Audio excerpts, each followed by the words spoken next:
Where we program Minecraft mods live on camera and watch as things go kablooey. And apparently the first thing that's going kablooey tonight is my scheduling. Apologies for that.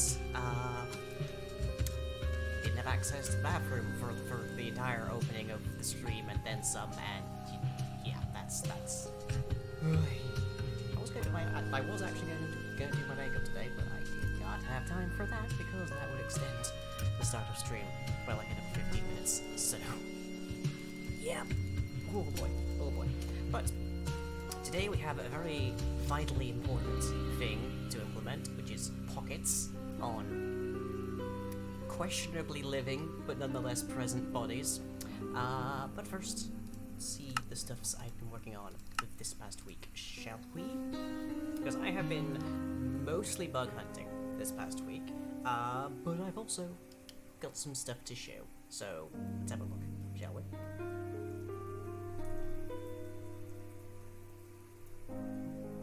Okay, so turn that up. Previously we had a problem with the form abilities, that is mist form and ghost form.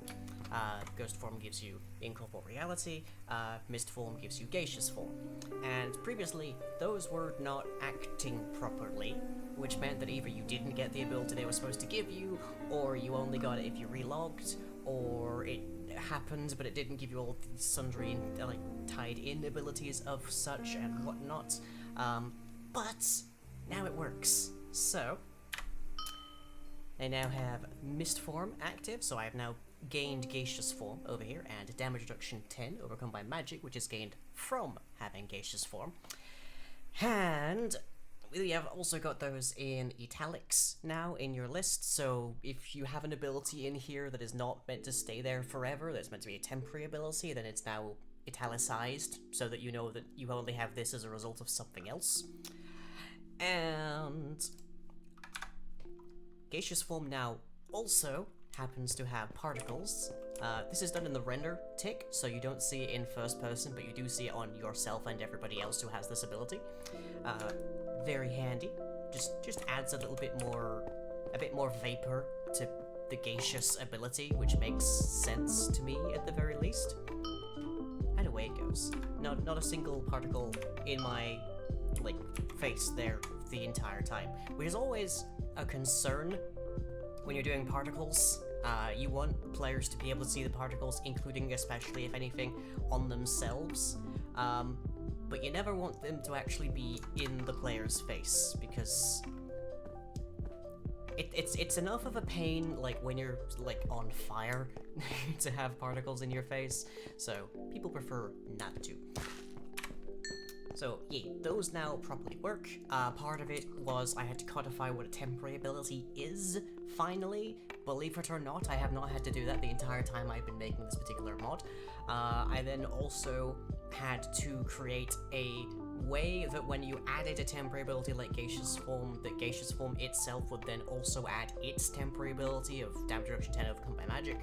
So there was just now a recursive loop deal set up for that, which I will not go into heavy detail about, but oh boy, that took me a bit.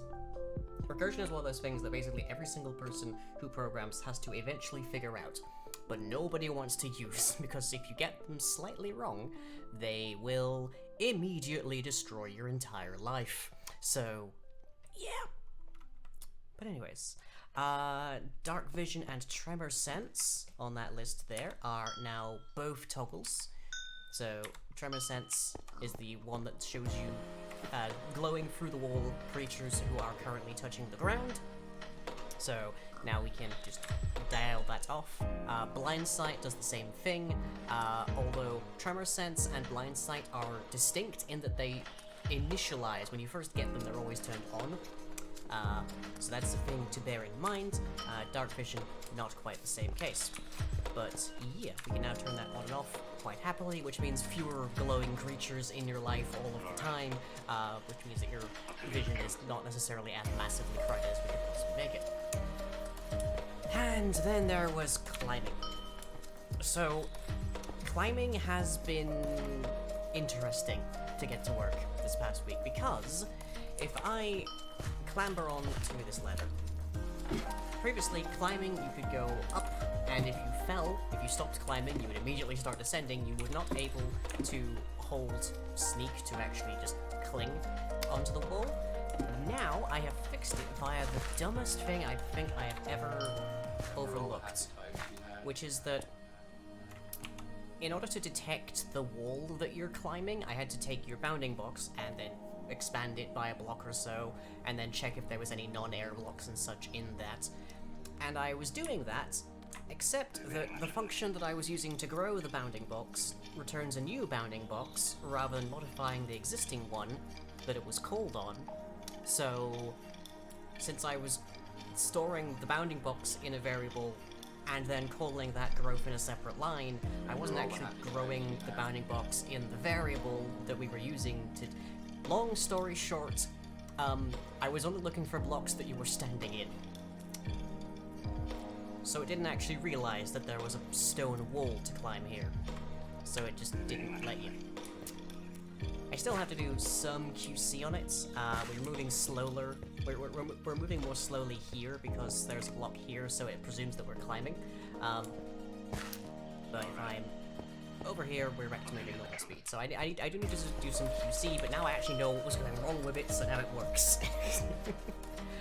But okay. That's what I've been up to for most of this past week.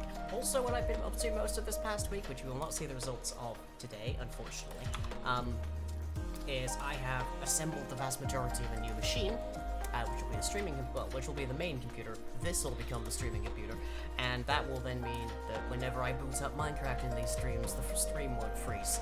So, still got some work to do to get that running, mostly involving the drives, because I effectively need everything that's already on this machine, so I need to clone the drives of this machine, including the boot drive. And it's kind of hard to clone a boot drive that you're actively using to clone the boot drive. So, yeah. But hopefully we'll have that sorted this time next week. Not sure, we'll find out. It's mostly in Fuzz's hands, because I need to borrow their machine.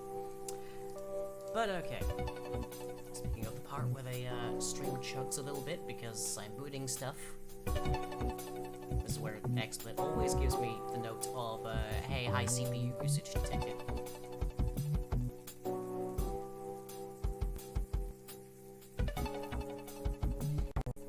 Yeah, it's been a busy week.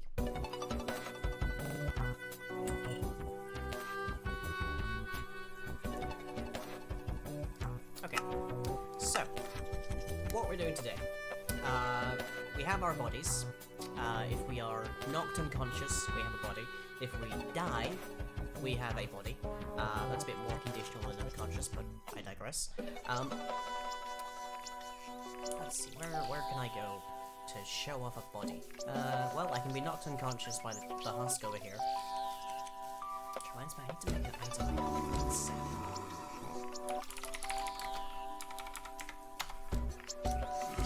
Hello, Kevin. Could you knock me upside the head? Thank you. You can see our bar next to the health is gradually filling up there. And now we have been knocked out. And eventually... yeah, I can now choose when to wake up. There are parts of our HUD missing that we need, like an actual notion of where we are, and also, I'm currently free to roam anywhere. I'm just sort of astral projecting here. When obviously I should be more immediately tied to over here. So let's just wake up now that Kevin's not here. I also should wake up on the body rather than wherever I've wandered onto. So this is sort of a... Right now, this has some substantial stealth, kind of like infiltration potential, which is not good. It's not what we're looking for. But there we had a body.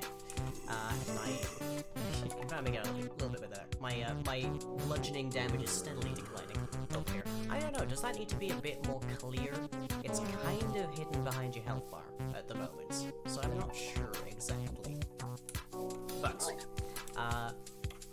what we are chiefly concerned with is corpses. So yep, there we go. Now, as we can see, that particular zombie did drop actual rotten flesh, but did not store them in here, which is good. Previously, we've had all the loot of a given mob be stored inside of their actual like corpse, which got really complicated with players because players have basically more than a double chest. Well, not quite a double chest, but fairly getting quite high, especially with like various extensions and whatnot of inventory space. Like this by itself is a chest right there, and then there's your offhand, there's your hotbar, there's all of your armor, there's baubles or curios or whatever you have on the side frequently. There's any other like extended inventory that you might happen to have on you. So guaranteeing that nothing got spilled meant having a massive inventory. And now we're going to significantly curtail that. So preemptively, I do have a little bit of the boring stuff cut out of this. So here we have the zombie. We have a grand total currently of 6 just sort of generic inventory slots. Here we have what your main hand is. Here we have your offhand. Here we have all of your armor. So I just give you a bucket. Then we can't quite see it because it's in the ground, but there's a bucket there. You can kind of use corpses and whatnot as just like displays, I guess, if you wished. I would like to have them just sort of degrade over time, but that's a little more complicated. But yeah, so we've got this inventory, and if I was to murder this, then we should see that bucket just pop out. There we go. So we've got our corpses, and all of the inventory is popping out. Okay, I guess that's the end of stream tonight because I've just done exactly what I said we needed to do. Not quite, because players are a particular special case. Because firstly, we need to store my held item, all of my armor, that kind of thing. We need to make sure that all of the stuff that the mob is wearing when they die goes into the body, so their equipment needs to actually go in here. Which is a little bit of a bonus, I guess, for players, because it means that technically their held equipment is going to have a little bit more time, like the time more or less between when they like decide to respawn and like whatnot, than the 5 minutes before it despawns. Ish, except for the fact that your corpse automatically despawns the second that you die because of the stuff that we did last week by making bodies and such into chunk livers. More helpful, I guess, on servers where you can send somebody else to go grab your stuff, and the stuff you were actively wearing and stuff won't despawn as long as the corpse is still there. But you obviously have to stay dead for that, so mixed mileage is what I'm saying. So, let's go in here and let's equip the zombie with some gubbins and see if they stick on. I'm kind of playing catch up a little bit on myself because I programmed that part months and months and months and months ago, so I'm not 100% certain exactly what I've done. So there's our zombie that gets spawned. And then we're going to need the held equipment to have a let's say a leather helmet. So let's take a look at your data.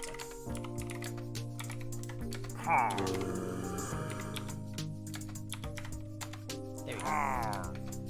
Okay. What have you got? So we've got motion, left-handed, health, no AI, armor drop chance, position, armor items. There you are. Okay. So that's the part we need to modify.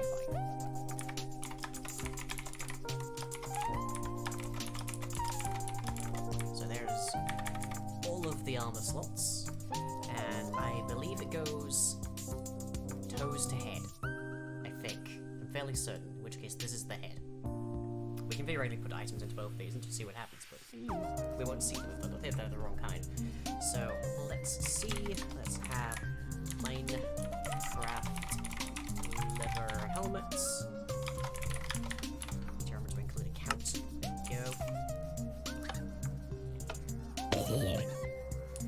Okay. Grand. Kept it. And should likewise drop it if I murder the body. Good. Okay. Good start tonight. Good starts. Now let's do a little bit more detail here. So they have drop chances. I forget what the exact value there was. Armor drop chances. And it's a value of 0.8f. So armor drop chances. If we say 0f, 0f, 0f, 0f, in which case none of this should drop, does it still get added to the body? That looks good. Okay. Still gets added to the body. Okay. So that's theoretically a problem. Because if the armor item shouldn't persist like that, then players could theoretically use the needle status effect to create a body to basically get loot they're not supposed to get access to. So we have our first thing to fix up. So let's see, I believe this will be for just from abstract body. Buddy, copy from. There you are. Set body. Passengers, inventory slots. There you are. Okay. So, we can get all of them from the armor. The hands are probably okay, I think. Zombies have a... do zombies also have a hand drop chance? I think they do.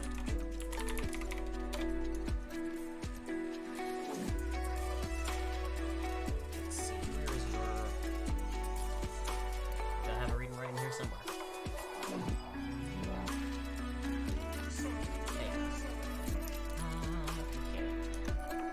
Data gets stored in living entities. There's armor items, armor drop chances, and hand drop chances. Okay. So let's add a little bit into abstract body here. So that we can say with a drop chance. I guess.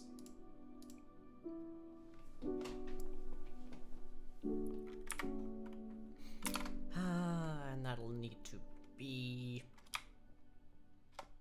a random, a boolean.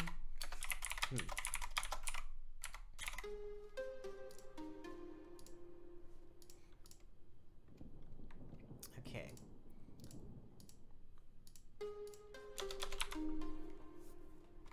So we're going to need random round equals living get world. Should technically be with the actual entities RNG, but 100% certain they still have one. Okay, good. Okay. So if not with drop chance.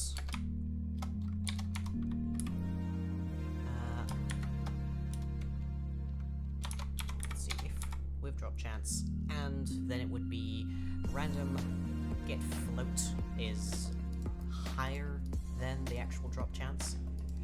Is that stored anywhere? This is in mob entity.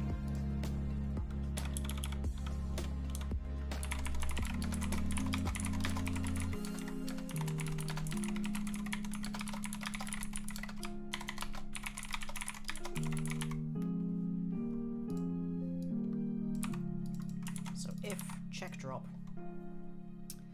then let's see, where are these stored?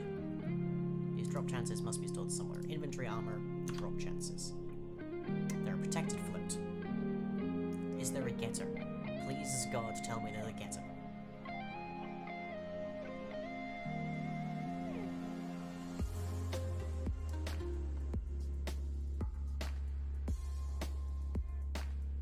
This function even doing? It's just setting a particular slot to a drop chance of double.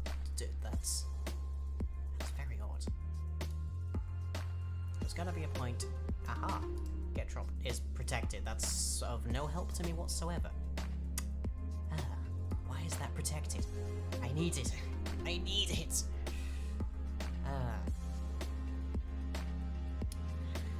Okay,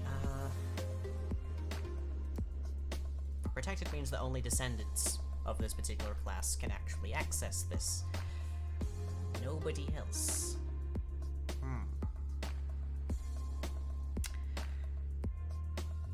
So, the only way that I can get access to the drop chances is to write the mob to an actual MBT data, and then extricate it as a pair of separate different lists. Oh boy. Oh boy.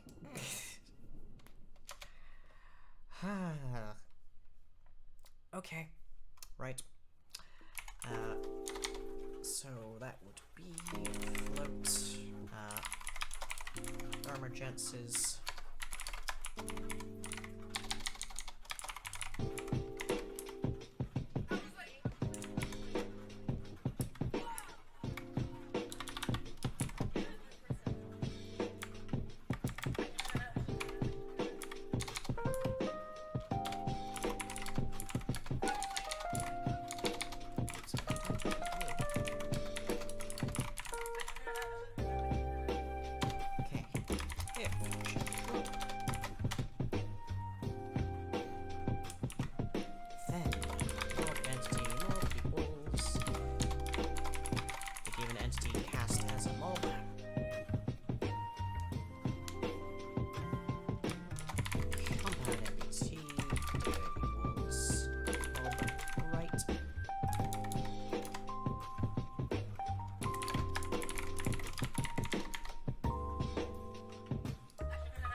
So that gives us all the data. Literally every single piece of data. This is so overkill. But here we go.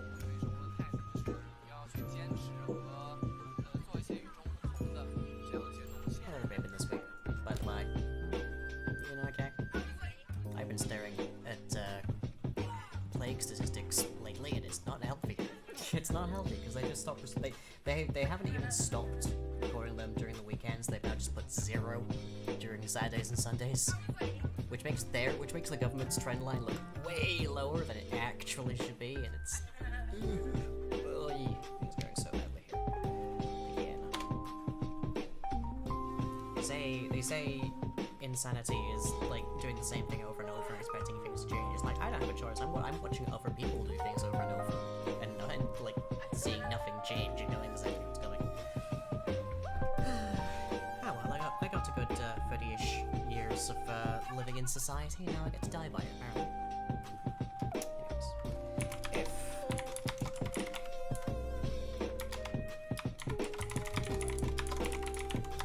Now extricate these values.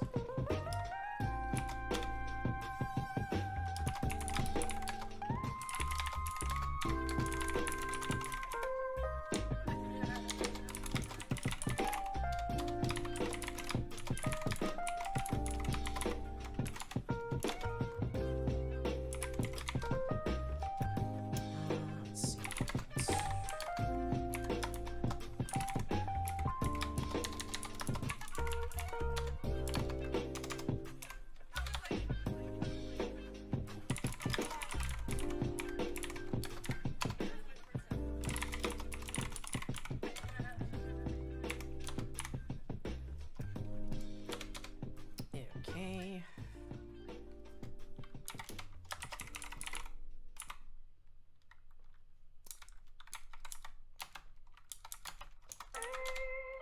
Just gotta make sure those have values, whether or not they're actually used. There we go. Doesn't matter too much, just potential null.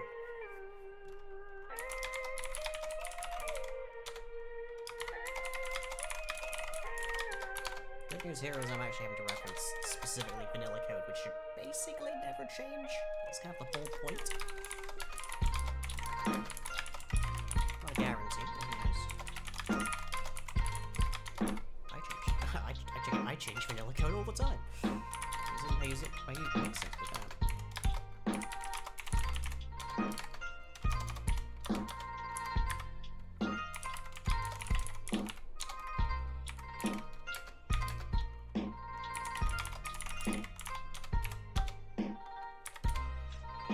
Okay. So then that gives us actual data we can use. Good. It's introduced some errors elsewhere, but we can fix those in a hot minute. Only a couple. Okay. If check drop, then if rand next float is greater than, we need to know the slot. I think we're good. Greater than armor chances slot, then continue.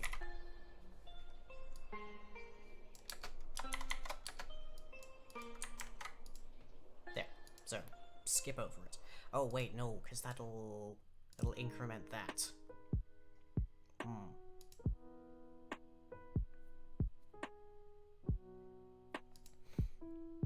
So we need to increment it outside of that.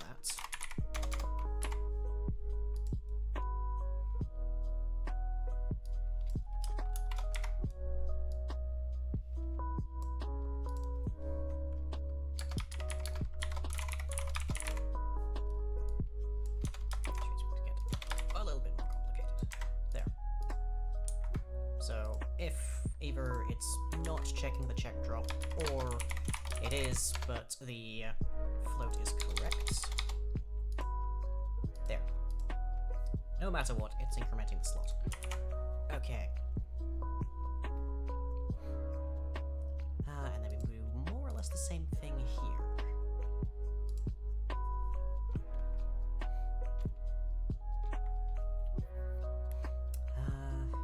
Do I need to know the exact slot, or can I just reset it?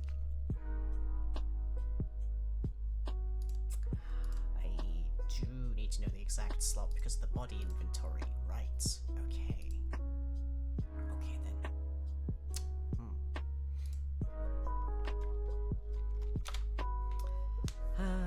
Okay, right.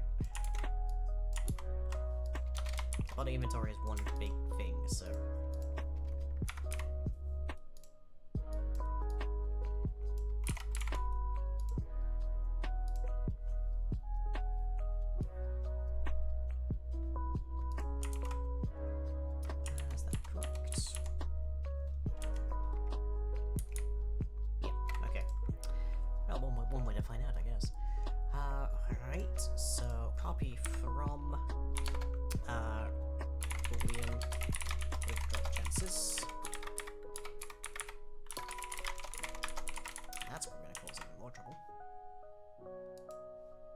Yep.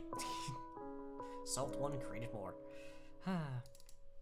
Okay, from a corpse, yes, we want that with the drop chances. From an unconscious one,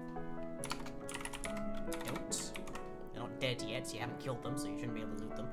At least not like that. Technically speaking, knocking somebody out is... It should more or less be guaranteed, but it's a complex thing. It's a complex thing. Because if they're unconscious, they'll get back up. So if they don't have their stuff, then you can't... Then they'll just get back up without their stuff if you loot them. But if they're dead, they're not getting back up logically, so it's a little complicated. It's a little complicated. Okay.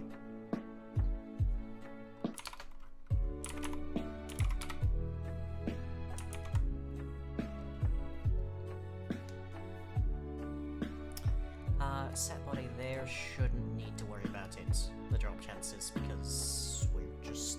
This is for when creative players are trying to use bodies as like a display thing. So you right-click them with a spawn egg and they turn into the right creature. A little handy, but... Oh boy, there's like so many errors here. Oh, it's mostly duplicates, so that's fine. Yeah, it's fine. Don't need to worry about those. Alright. So now, when we create and drop a helmet-wearing zombie, it shouldn't actually drop anything. Right? It shouldn't have its helmet in the loot.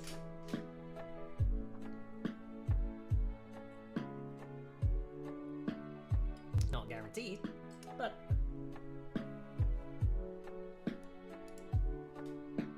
there's a small chance that it will, but let's see how we do. Also, I hope I'm interpreting the float value correctly. If it has to be below that, because if it's by default a low number, that means that logically it has to roll below that. But if it's a very high number, then it should be like still in the same thing. Okay, so there's an lever cap. And new guy did not keep the cap. Okay, very good. So that obeys the drop chances, essentially. Very good. And we set those drop chances to 0. If we set that to 1, that should be basically guaranteed. And there was a problem. What did we do? What did we do wrong? I'm guessing a null somewhere?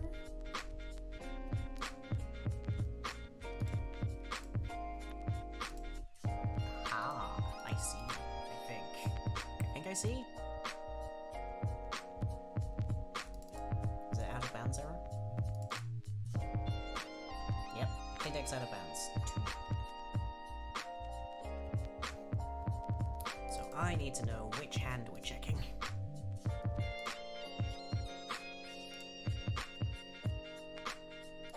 Probably. Oh. Which hand we're checking? Oh, certainly.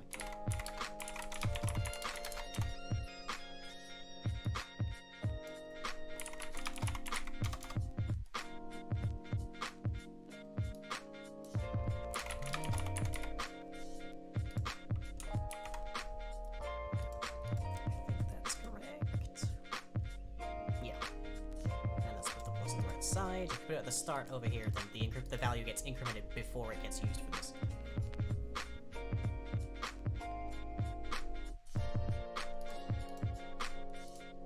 Interesting that happened at the hand section. Also, for that to be a 2, that would mean this had to be at 6 somehow.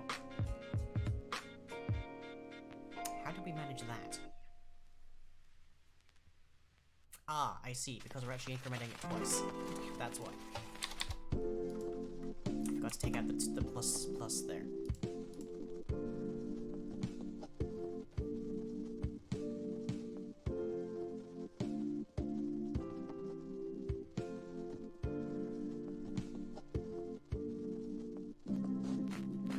So I fixed the problem by ignoring another problem.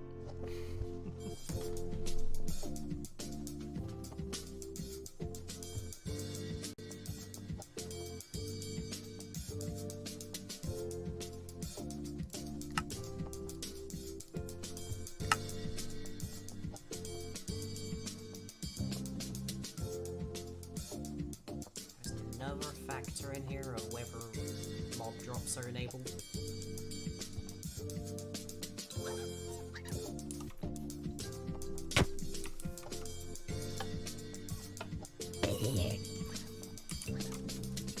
Okay, so no change there. Good.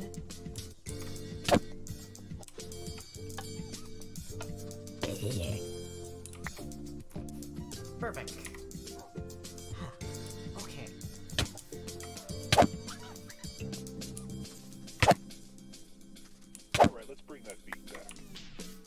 Perfect, and fine. They should drop all of their contents, that's kind of the point of them. Alright. And they didn't seem to have anything else involved there, so let's just have both of these running at the same time, real quick.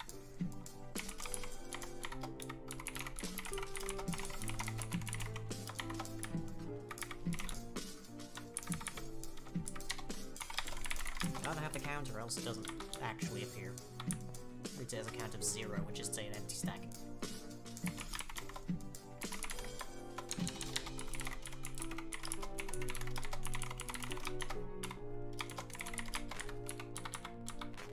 By the way, quite why it starts at the boots and goes to the head, I don't know. It's an interesting choice, because it's depicted in the opposite direction in your inventory.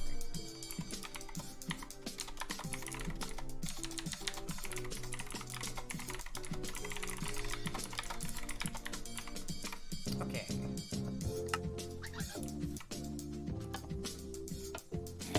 Zombie, lever only, in the body. Good. Right, okay.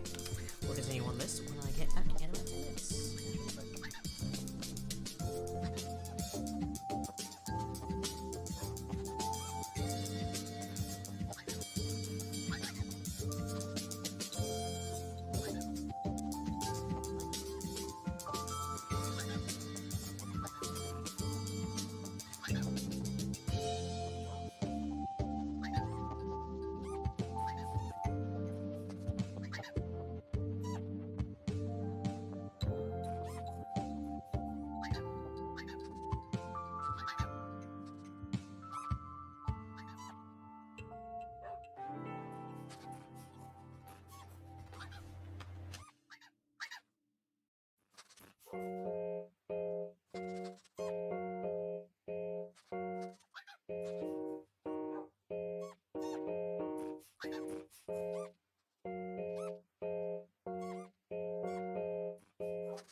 Everybody. So, just before we left off there, we managed to successfully ensure that our bodies, or dead bodies to be exact, do actually obey the drop chances when you do this.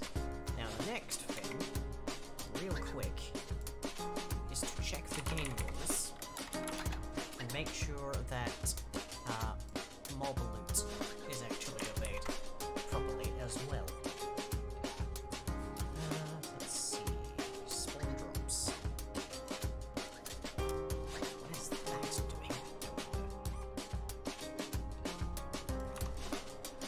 Is it a child? Or is it an adult? So if it's an adult, and spawn drops is on. That's interesting. What's that value from my weapon? But presumably... No, we should actually include that inside of here.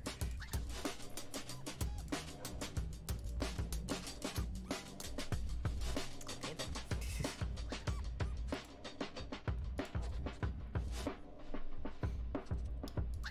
So let's see, we are asking if we need to check the drop. If we don't, then we just assume take everything. We also need to check then if this is going to be a situation of...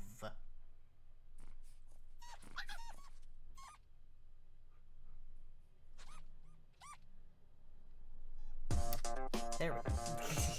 Like, hang on, did the music stop? Okay. We need to check if this is a situation of, do we need to actually catch the drops, and are we allowed to drop anything? So, in that case, with drop chance, we can invalidate based on whether the world actually allows us that. Okay.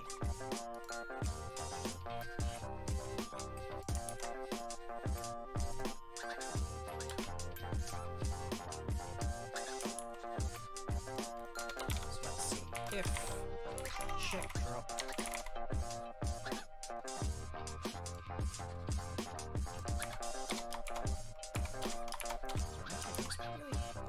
Off tonight, not sure why. Living. Living, don't get world.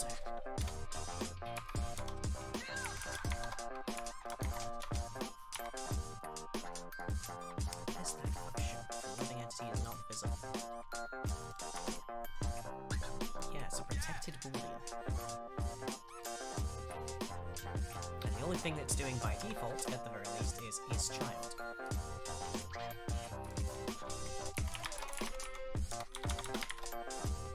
So it's an adult.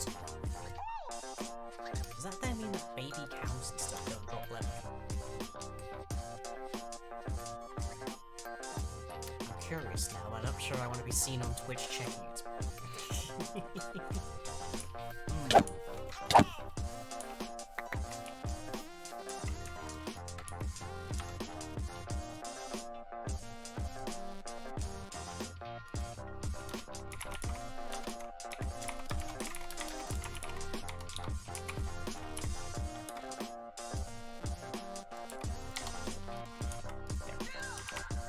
it's not a child, and it needs to do that, then play.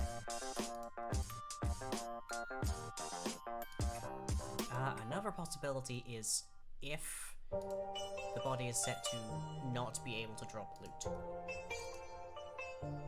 Because when we went up here, we saw this. Entity won't drop items or experience points if this returns false. That is also protected, it's the same thing as whatever this is. Where's can drop loot? Checked. It's called in check. It's called in drop experience. Why is there a separate thing? Why is that a separate thing? I don't understand this, that's weird. Okay, well I guess we don't need to worry about that then, because experience is fine. Experience is a very small thing in Minecraft. Okay, so that covers all of that. So now, our next question is, what about unconscious bodies? So, let's see if we can create an unconscious body. Unconscious bodies should have a 100% chance of having the items on them. Because if you take the difficult road of beating someone unconscious, or beating an entity at the very least unconscious, then it's just a little bit mean, really, to say to the player, no, you're not allowed to grab the stuff off of them before they wake up. It's like, that's not an easy task. It's like they deserve some reward for that. But okay, now I need to actually create a testing scenario to create someone who's unconscious. Have I implemented regeneration? There's a question. Pretty sure I have, but let's quickly check.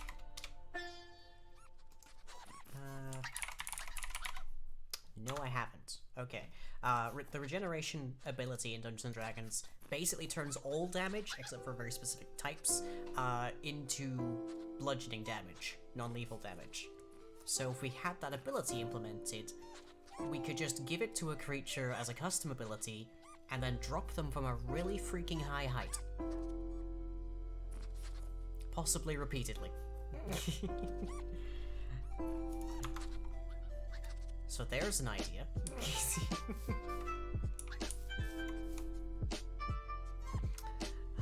Okay, so how are we gonna do this? Because we can't just beat me unconscious. This needs to be a mob. What I can do is modify their NBT data, and that'll include the data for... That will include their living data for unconsciousness. By the by, this is... in both counts, this is irrelevant for zombies and such, because undead aren't supposed to... Well, undead are immune to bludgeoning damage, and cannot have the needle status effect, so they shouldn't ever drop bodies. But it's what we got. Anyways. Oh lordy, there's a lot of stuff here. So I need Forge Caps, Varroid living data, brackets. Where's your bludgeoning? There you are. Right there. Okay.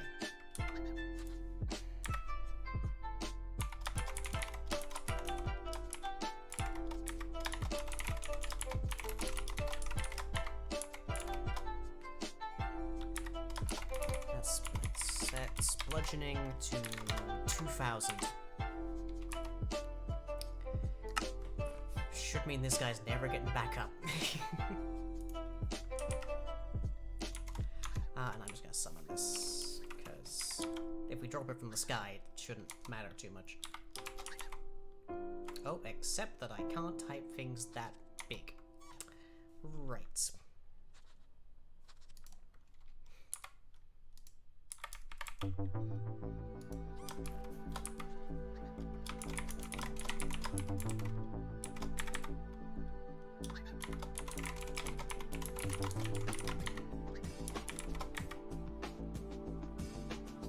This was stored as a tag. Yes, good. Right. Music's a bit loud? Okay, 1 second. I moved around my microphone setup today, so it's a little different. There we go. Let me know if that's better. Okay. 2000 F, which should mean the second that this spawns in, it's unconscious, but let's find out. Well, there's a problem of some kind because the game is now frozen. Okay. What happened there? Null pointer somewhere.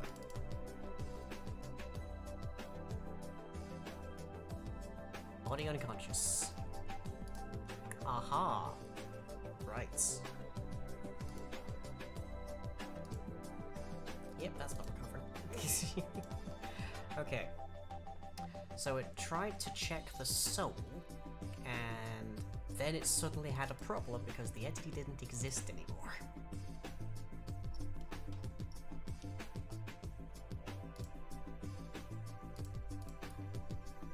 So soul was null.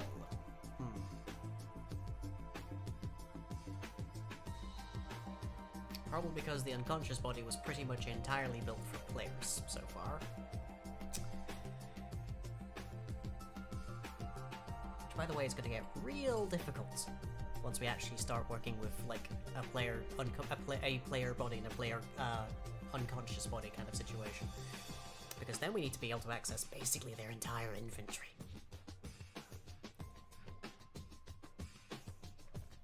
Because I feel like that's expected. If you knock somebody out, you should be able to rifle through their main inventory. Like, they're not going anywhere. Okay. So, if the soul is not alive, but the soul was null, because the soul can be a nullable object,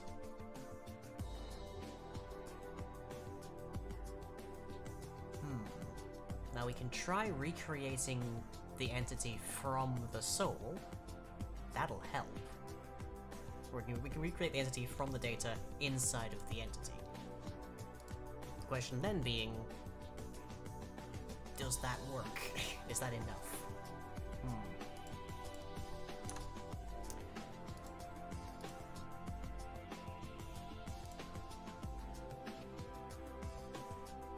Yeah, otherwise we check every living entity in the world. That's probably not as helpful as we'd like it to be. So, in the case of mobs, the body is the only thing left. There's no soul, as it were. So, we should be able to just return the body part, I think. Let's presume, for whatever reason, that players are the only creatures in the entire universe that can have a separate body and soul, which right now is fine.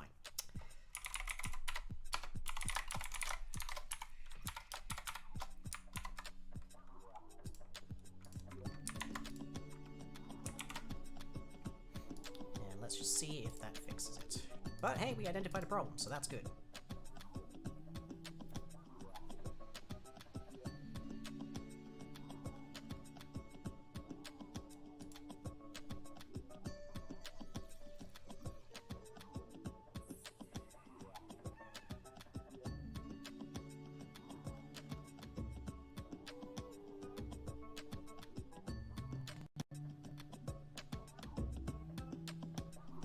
The downside here is that players exist as an actual separate thing to their body, so they are able to have their living data tick down so that their bludgeoning damage goes below the threshold where they fall unconscious. We don't have a setup for that for entities just yet.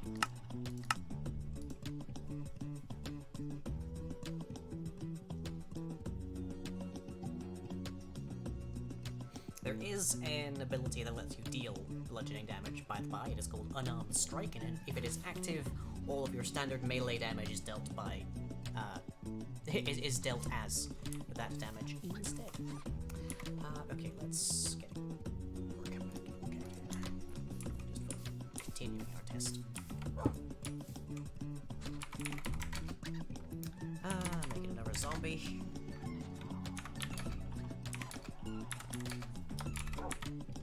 And that will be, let's see,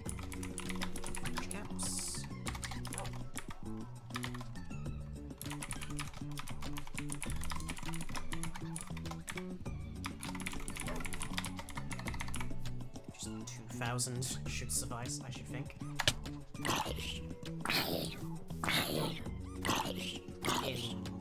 Interesting that it immediately went away.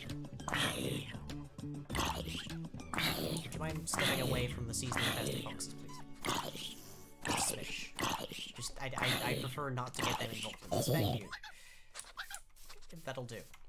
Okay, let's add no AI to that then, just so you don't walk away. Fun fact, the command block text interface is way, way bigger than the one in your chat, so if you have an issue where you can't actually type the command you need because it's too long, use a command block.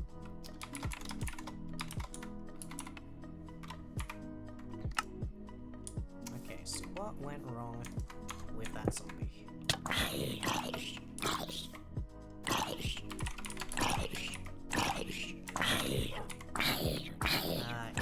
Probably initial. It apparently still has 30 bludgeoning. The actual you can only be 10 more than full health. So, did we have a problem there relating to the fact that it's a zombie? Is that what happened?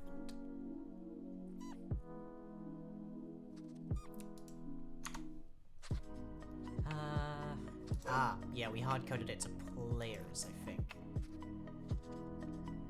Get health, greater than 0, NC is alive, bludgeoning, get health is less than bludgeoning, yes, so there's that.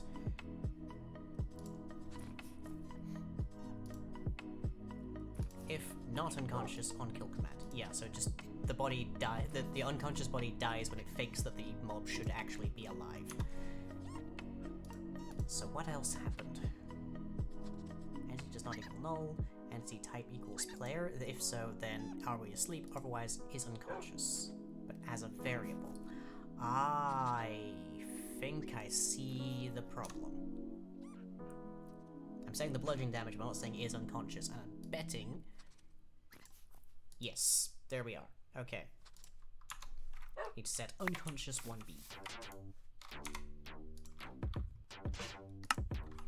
What position am I looking there? -2? Yeah. Okay.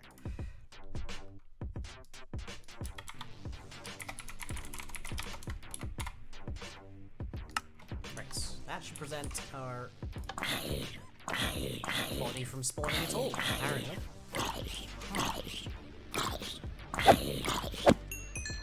There you go. Ah, okay. Right, this is gonna be even more annoying then. Let's try spawning a pillager, and I'll grab a sap, which deals bludgeoning damage only. It looks a lot like a shovel right now, but I guarantee it is a sap. So let's summon pillager there.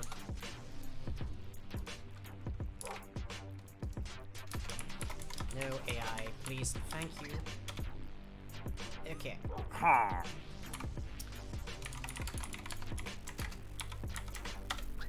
So, currently 0, not unconscious.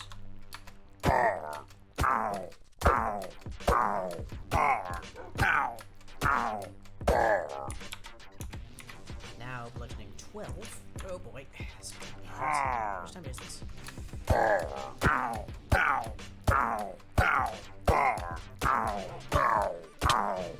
There we go. But it also died immediately. Okay. And then again, 23.5, it is enough. Okay. But not unconscious. Why is...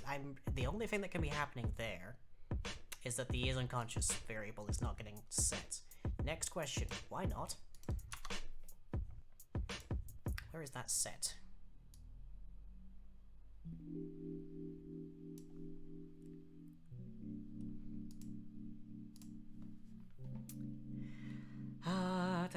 Dum. So, is unconscious does not equal is actually unconscious, which is to say we should be out cold, but we're not. If it's a player, then set the body condition to unconscious, which does the normal thing. Otherwise, if it is unconscious, clear the nearby attack targets, create a new unconscious body, and then do that thing. So...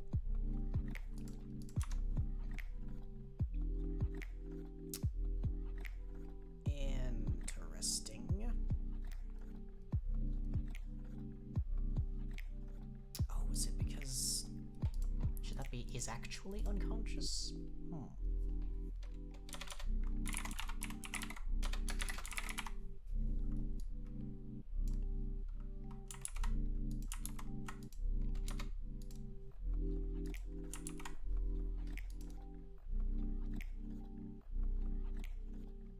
I think it should be.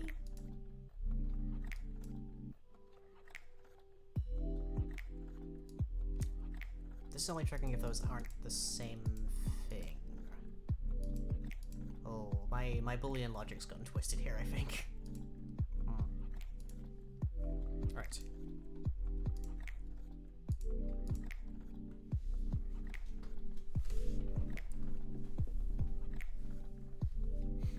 So is unconscious is the state of are you unconscious currently, and it is actually unconscious as should you be, effectively. If those two things don't meet, then we need to do a state change.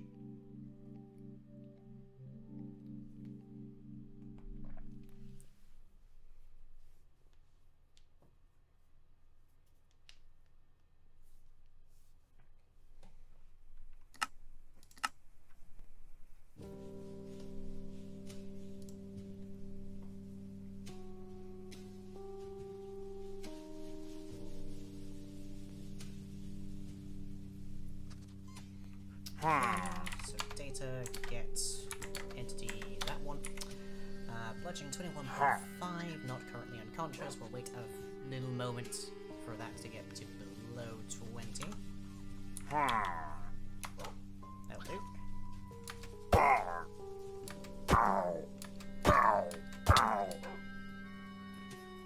And it certainly tried. Okay. Let's put in some values here.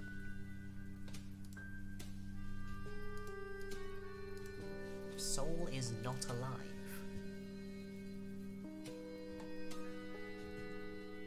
Otherwise, if not unconscious.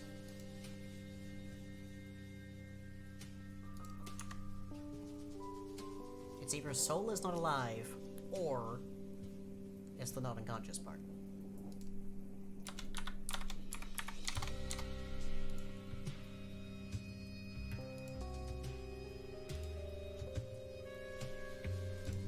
Some diagnostics here.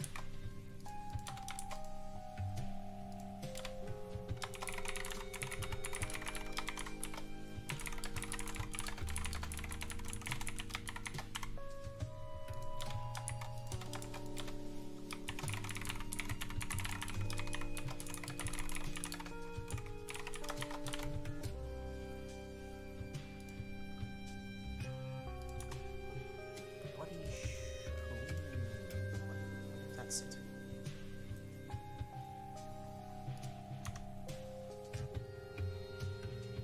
I wonder if that's it.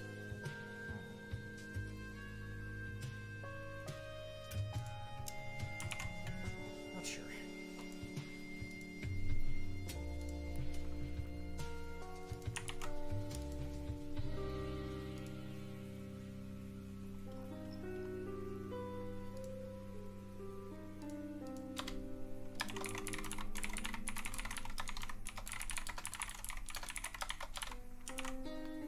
Okay. See what that gives us.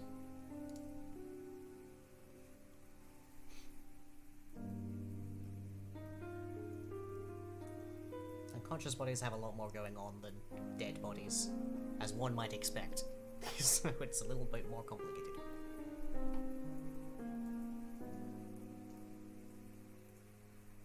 I wonder if it is worth me just making a regen ability.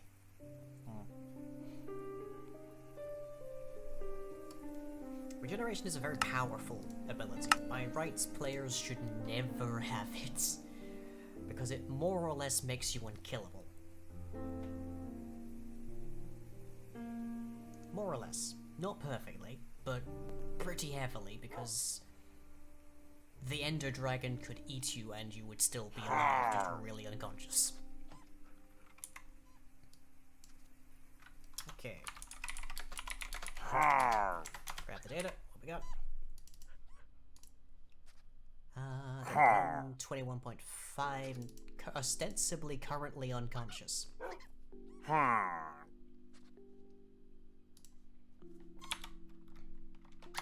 18.5, but also currently unconscious. Interesting. What's wrong with that? Health was at 24. You should be fine. So why is your health at 24? Out of curiosity. My 4 pillagers had 24 hearts. I thought had 12 hearts, rather than 10. Yeah, you're humanoid. It should be just 20. That's interesting. I wonder when that happened.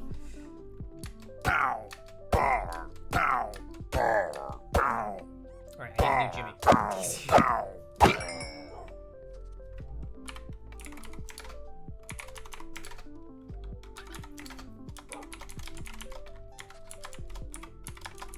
Let's just make it a bit quieter, shall we? Okay. Tonight we're implementing the mechanics of how to beat a man unconscious.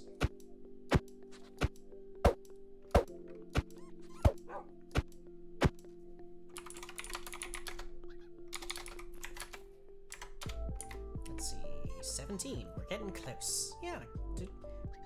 Nip, did you know that pillagers have 12 hearts? I didn't. Explains a bit, though.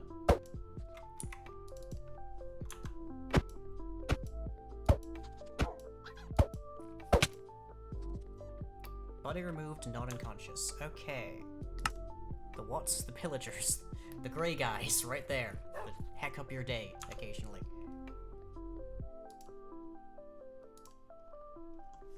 Okay, so body removed, not unconscious means that it's getting removed by this line, which means it's getting removed by that function. Next question, why? Why is that? Thought they were 10? All the ones I'm spawning in have 24 health, which means they have 12 hearts. And they're humanoids, so they shouldn't have a modifier of any kind to their health. It's very interesting. Hang on. Let me actually look this up on the Minecraft wiki. Because now I'm curious.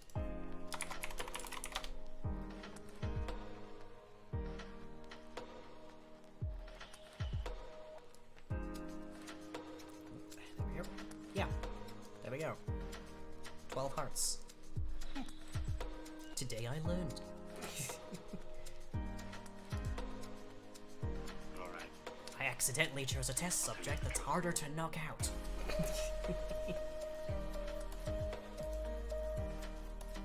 so if it's a player, check the player data, because players have that dual state, body and soul.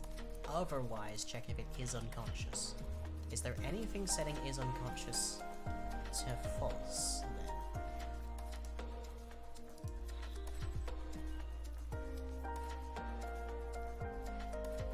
Only if it's a player, as near as I can tell. Remember all the happy times we had?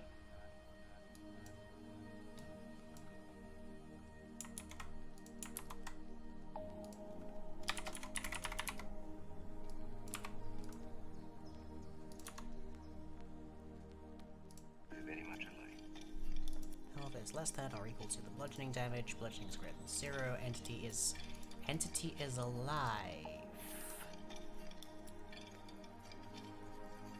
I wonder if that's it. Remember all the happy times we had? But we're not killing the entity, so it shouldn't be related to that.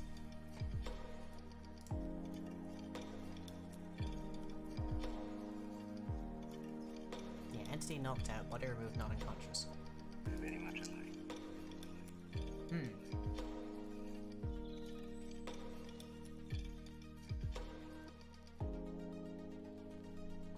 very curious. Alright. I'll tell you the truth. Well, let's get rid of the body and see what happens, I guess.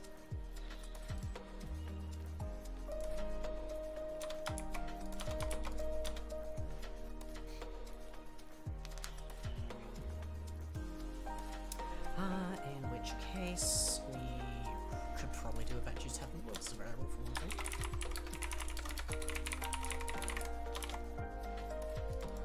Oh, we already have one.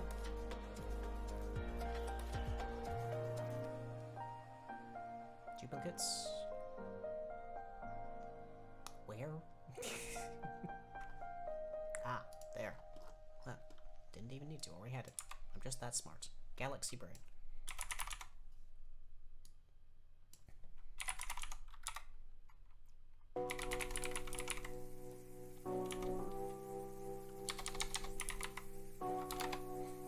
Amazon wants you to fill tax forms for Twitch, yet the way they detail to get to the page, there is no link for filling the tax form they want you to fill. Yeah. I'm lucky. I don't make enough money to actually be taxed, so it's irrelevant for me. It's the only good part of being poor, I guess.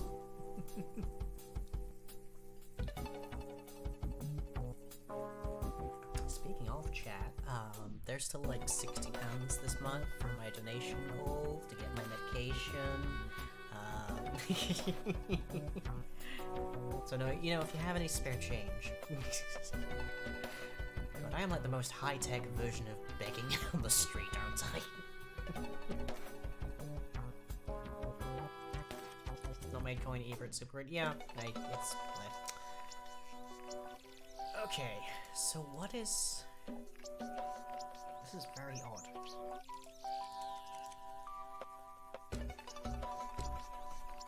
We know that the living data is stored inside the MBT data, so there's that part. Is it possible the body is getting removed because the data hasn't been stored yet, so the entity doesn't register as being unconscious?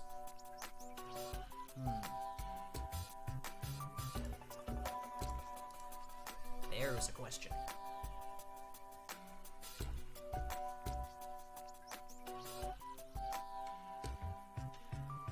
In which case, do we need to handle this a very different way? Also, it's kind of... If we're removing the entity one way or the other, it's kind of pointless to actually be clearing the attack targets because it's gone. But let's just see if this solves anything.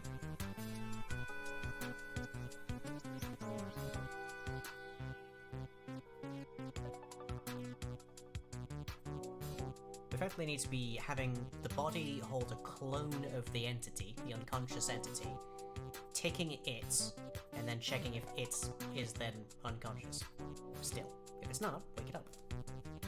By respawning it and removing the body.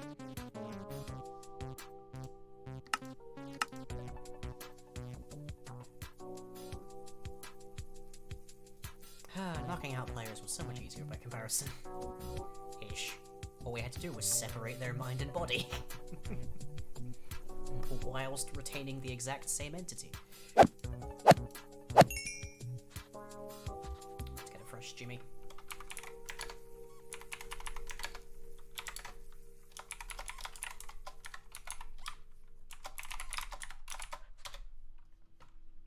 And give myself some really, really high strength just for a hot second.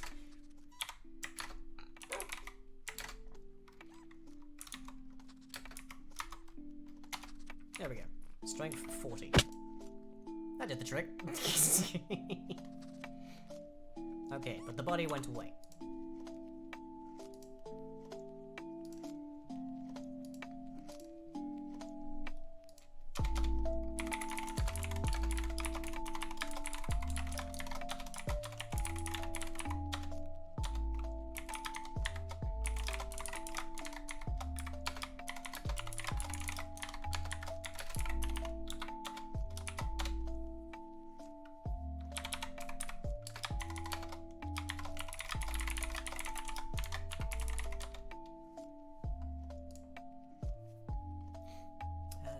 Yes, that's good. Okay. Basically what I'm going to do here is if you kill the body of a mob, it should wake up. So you don't lose the body. You don't lose the entity, rather.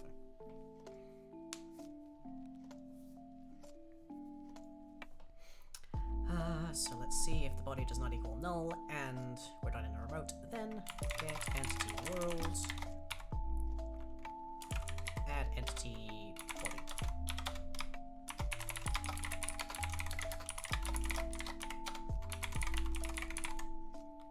Set position to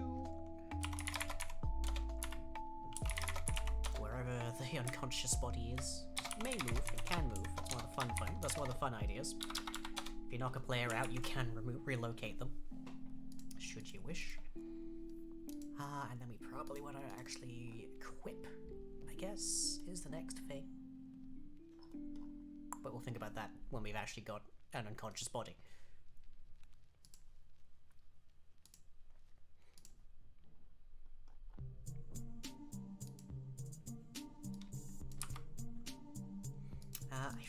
think I do need to separate this, though.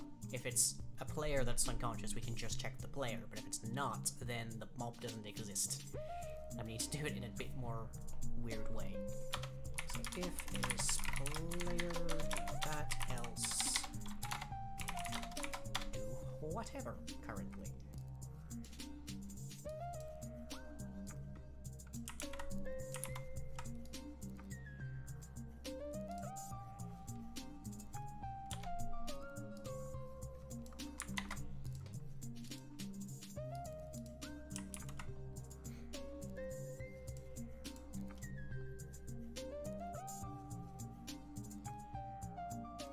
Just want you to download the form. Huh. God, I had the job center here recently ask me for a CV, which you would think is a thing that they would have asked me for like 5 years ago, but they didn't. So or they did, and they just did. I'm not sure how much paperwork they actually retain. It's kind of astonishing. But that meant I had the wonderful fun of trying to remember exactly how long I've been out of university. Oh,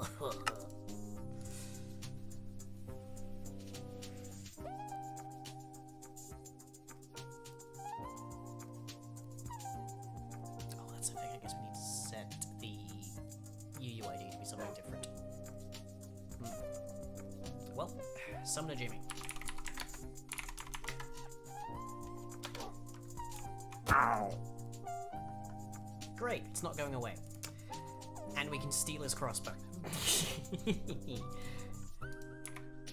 Yep.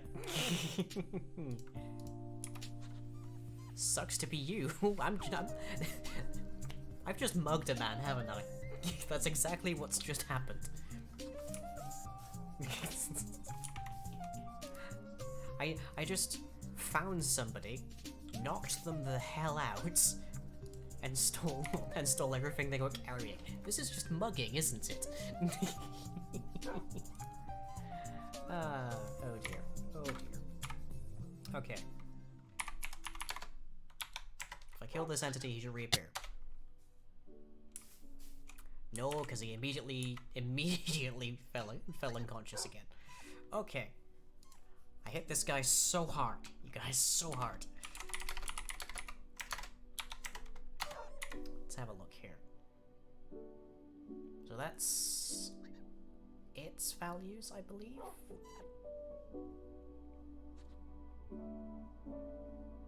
Yeah, there's the entity itself. So its forge caps in here.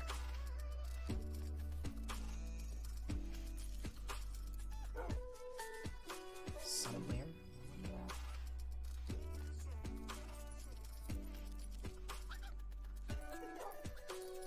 Oh yeah, bludgeoning damage 34F, which means it spawns and it immediately realizes it needs to be unconscious. So, whenever we get rid of the unconscious body, it should set the respawned creature to have no bludgeoning damage. Or at least to have less bludgeoning damage, at the very least. Actually, when we slash on kill command an unconscious body, it should just kill. It should also kill whoever is there. So there's that, I guess. Okay. So clear the spawn data, I guess.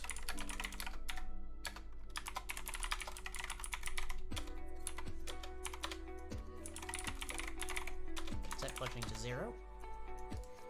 That's our start at the very least. And then theoretically we need to actually kill the thing. So that would be body on kill command. Yeah.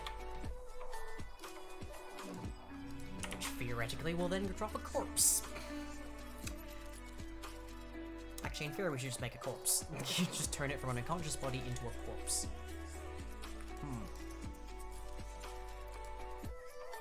For right now, we'll just have it respawn the entity.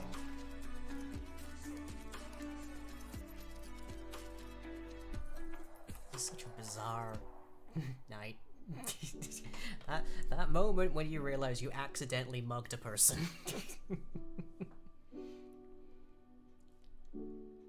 Also, that moment when you realize you accidentally implemented mugging. Oh boy.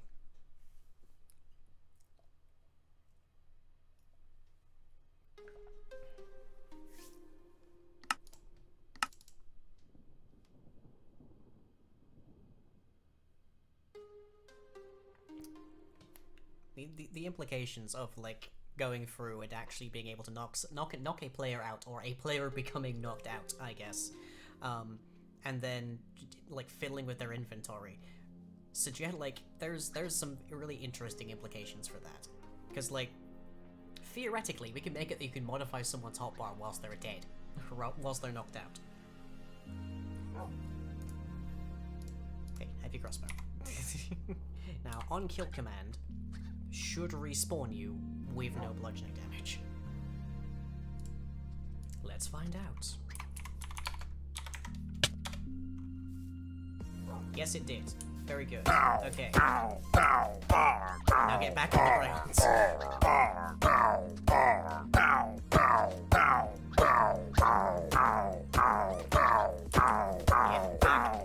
the ground. Thank you. Okay.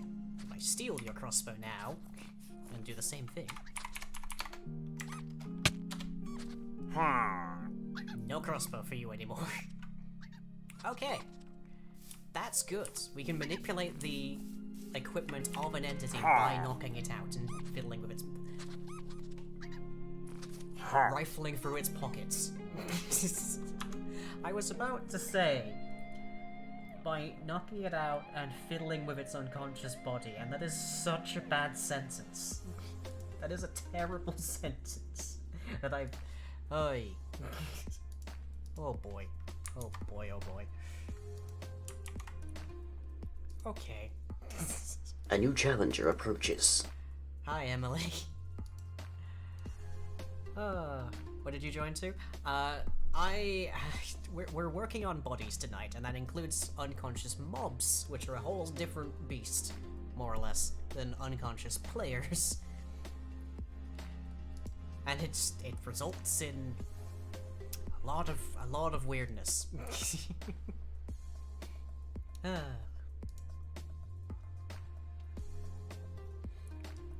We have at least already figured out the dead bodies, so now we're working at the unconscious ones, and any kind of tampering with unconscious bodies is inherently a weird thing to discuss.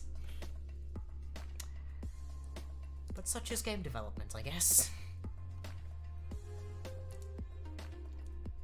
Okay, I think to handle the unconscious mobs, we need to actually be able to effectively tick over them whilst they're still running. So, living data gets ticked, I believe, inside of the base tick of the entity. So if we just tick the entity and then store whatever is at the end of it as our body, then that should mean that mobs mobs contained within inside their unconscious body, again, weird sentences, will gradually tick down their bludgeoning damage. Okay. Let's write this down, shall we? So store mob inside body. Recreate, I guess.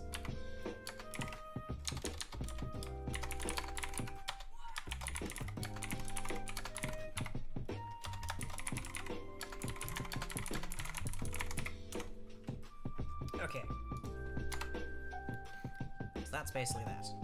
So step 1, get the body.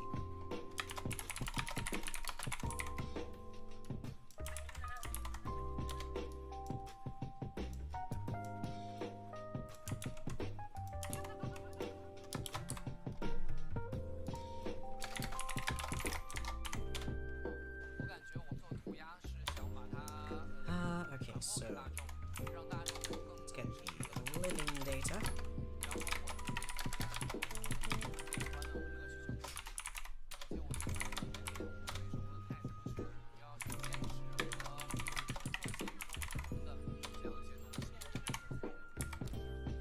Then we need to respawn and then do the other stuff.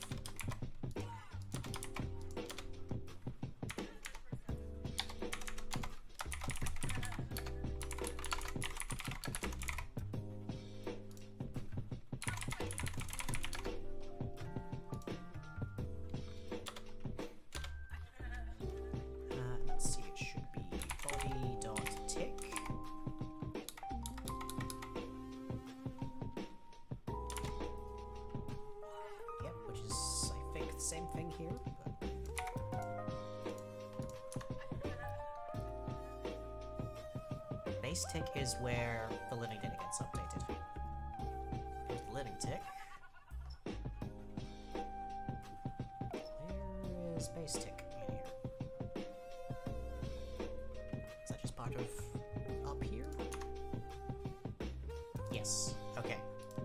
So we call that, it'll update the living data, and that'll progress our thing to be good. Okay. So now we need to set the body, which I think is more or less just this.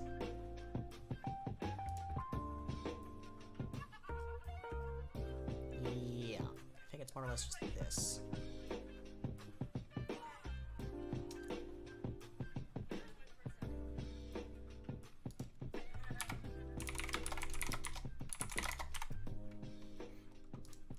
So what we'll see when we knock out the pillager again, is that as we get the data from it over and over, we should see that bludgeoning value tick down.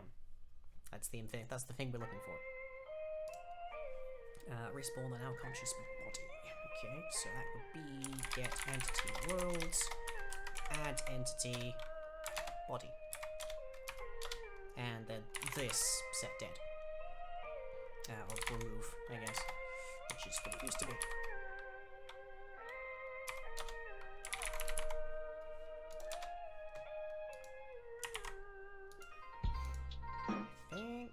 That'll do.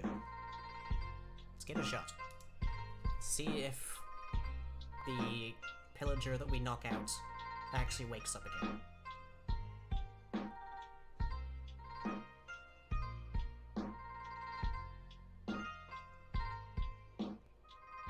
I should stress that as powerful an ability as this might seem, it is a melee ability and it doesn't kill the thing. Meaning, you don't get any experience, and you don't get the actual, like, material, like, loot table drops of the entity. You only gain access to its actual equipment. Do you bypass the threat? Sure, but most of the time in Minecraft you're trying to get loot items. Okay. Time to beat you unconscious again.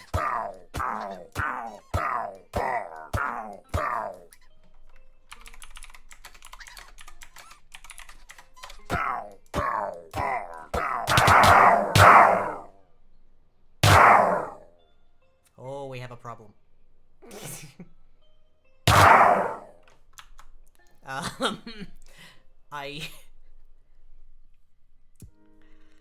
We apparently have a big problem. Oh, the entity is being continually knocked out. Because the entity that we're storing isn't yet unconscious. Ah.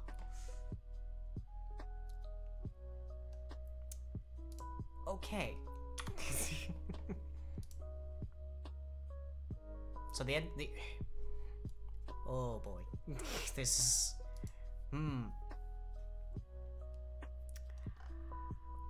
Right. Well, we'll see if I can't figure that out, by the time that we get back in about 10 minutes. Enjoy your break, everybody.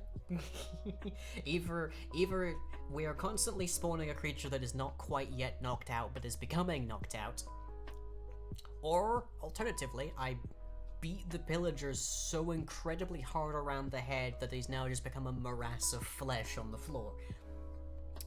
Whichever one makes more sense to you.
Alright, let's bring that beat back.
Right, folks.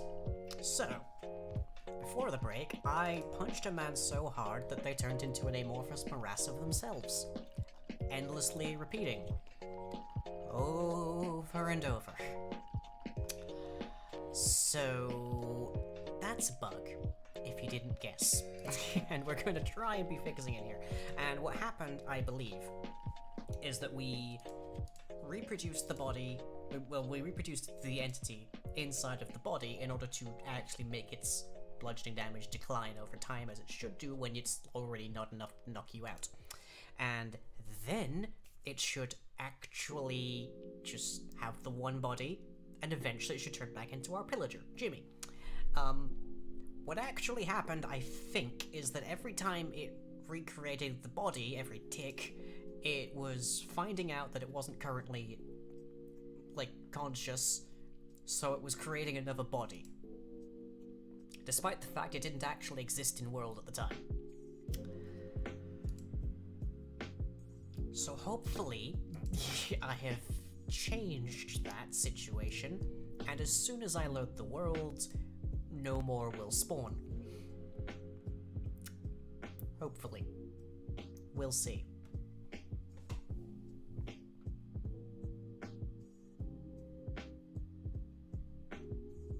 Otherwise, my chat log here will be still filled with entity knocked out.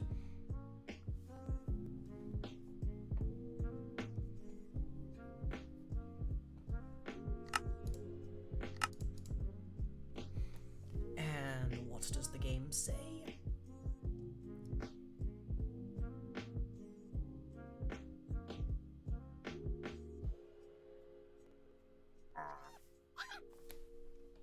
Okay, the game didn't save, which is mildly even better because I don't have to do cleanup on however many entities that was.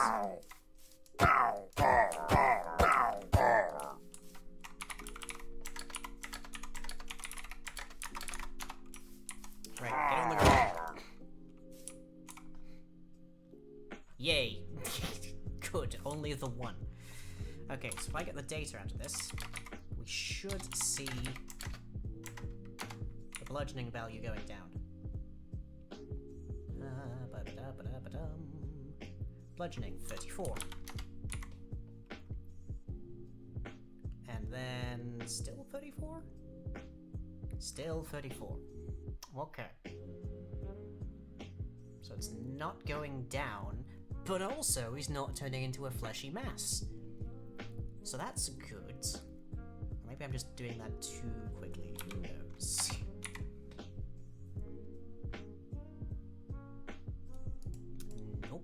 Okay. Actually, wait, I have a button for that. Huh. Okay. Progress, though. Not an infinite string of entities. So, let's check over here. Get our float for bludgeoning.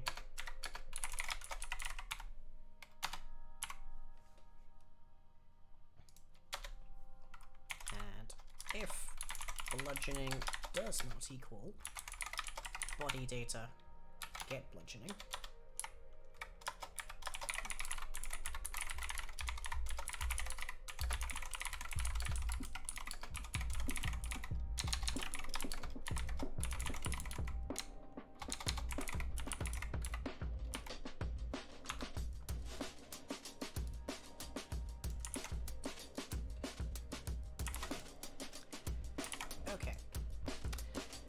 next question. Where does bludgeoning damage get reduced?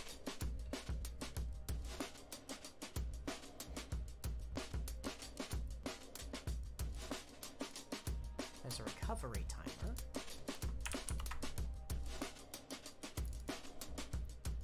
Yes, there we go. Okay, so it does get reduced in the same thing that that was previously calling an infinite, an infinite flesh machine. That part should be fine. Bludgeoning is greater than 0, recovery timer is ticking down to less than or equal to 0, subtract 1 from the bludgeoning damage. Okay. What is the recovery timer set to by default? Bludgeoning recovery rate defaults to let's see, X seconds, which itself defaults to 60 seconds. Oh, that's very fast, isn't it? Or very slow, I should say. But okay, now we actually have a readout to tell us if it's going to drop at any point.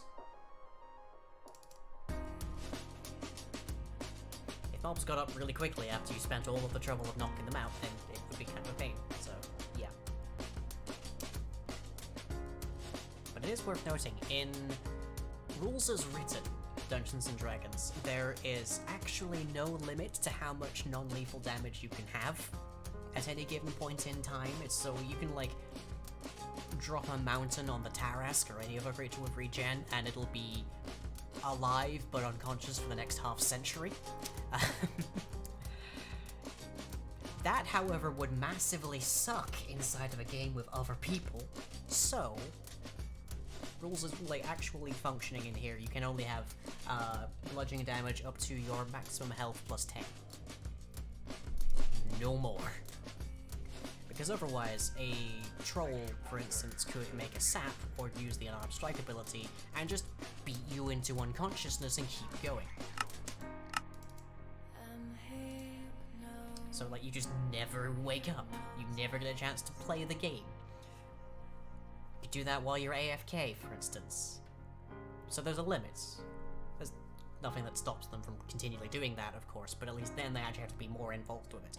Whereas they don't just, like, have the option to drop mountain on you and then walk away.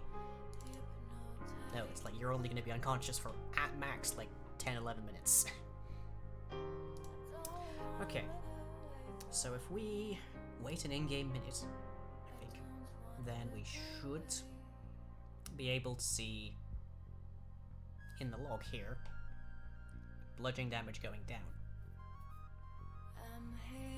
Should being the operative word.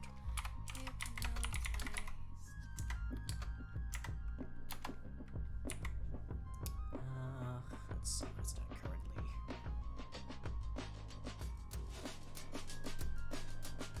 $34 still.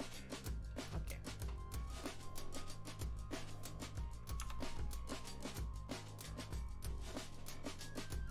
Should probably also have a check to see if it's actually, like, taking.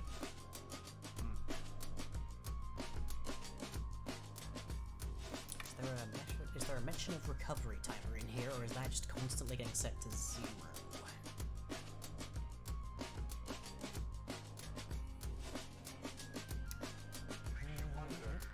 Okay, types humanoid, good. Living data, selected species, yes, types, abilities, gem typer, yep, bludgeoning, initialized, air, unconscious. I'm not seeing the timer in there.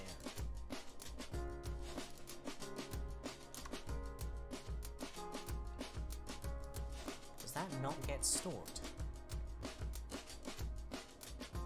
It doesn't, as near as I can tell. Which might mean this entity is never going to actually get better, because it's technically not the same entity every time.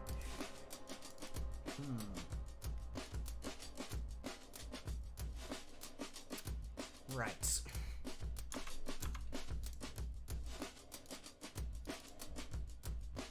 So how do I fix that part?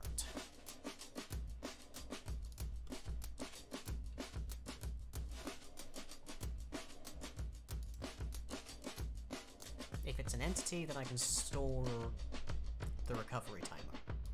There's that. Otherwise, we don't need to worry about it too much.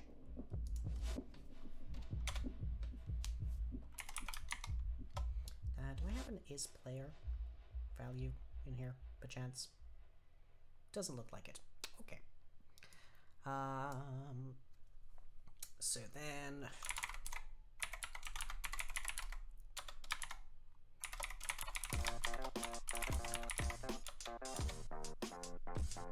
mark that there.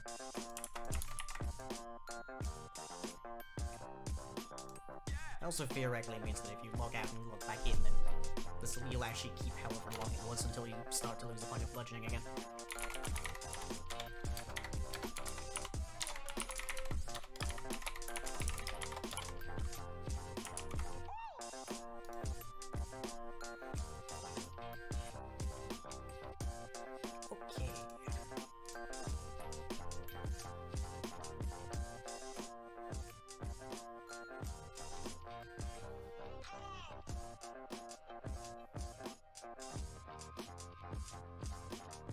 even though I hit that pillager with a sap when my melee damage was possibly pushing 80. He only has 34 points of bludgeoning damage, which is only 10 more than his actual max health.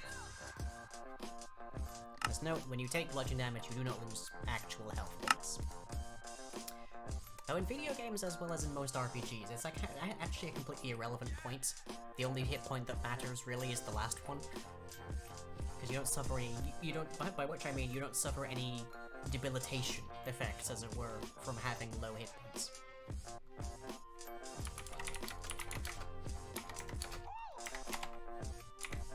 Okay, so we should see recovery in here somewhere. Yep, recovery, set to 0 there. 79, there. Okay, which is notably not a multiple of 60. Yes, damage is decreasing. Okay, so this guy should wake up shortly. Good.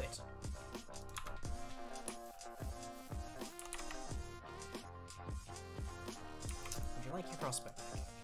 I'm gonna put it here.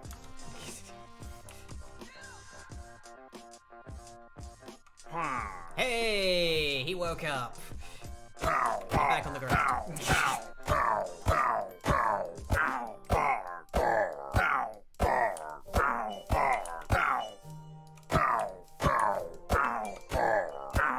Oh, how much bludgeoning do you have? You should only have just enough to get back up. Bludgeoning 33. Why aren't you? Why are you staying up? Ah, because unconscious did not get set to 0B, so he thinks he's already supposed to be unconscious. Aha. Okay. New bug, but it's really, really close.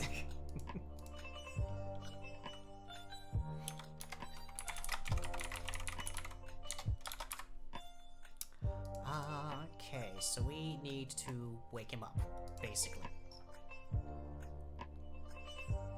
Where is Living Data? There you are. So on the tick.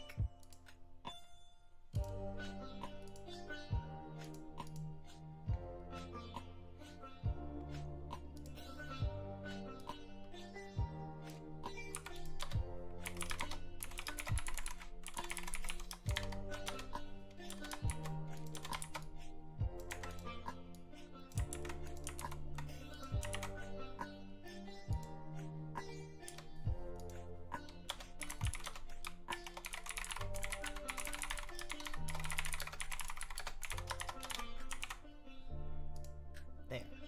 Okay. Should mean the is unconscious value changes accordingly, not just the once when they get knocked out. So when they get woken up by their body, detecting that they should be awake now, they should set themselves to be awake, and hence be able to be knocked out again. The weirdness that we experience. But hey, we're making good progress here. We can knock people out and steal their stuff or rearrange it, re-equip them, that kind of thing, and they'll wake up eventually. Good. The guards don't stay knocked out.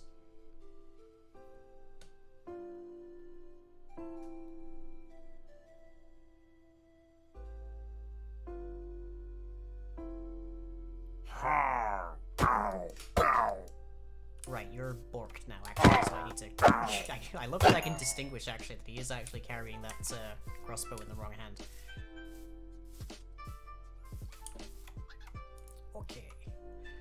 This obviously is not going to help us much, but we can at least get ourselves a new Steve out of it.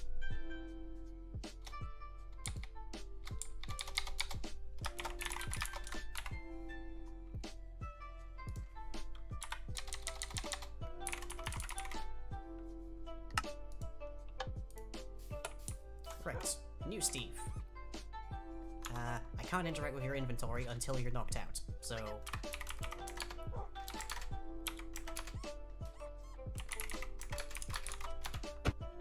Hiya! Right, let's give you...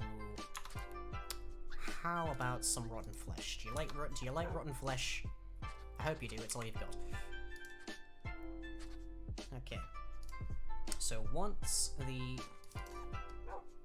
bludgeoning damage drops below 24, he should wake back up again. And then, you should be able to knock him out again.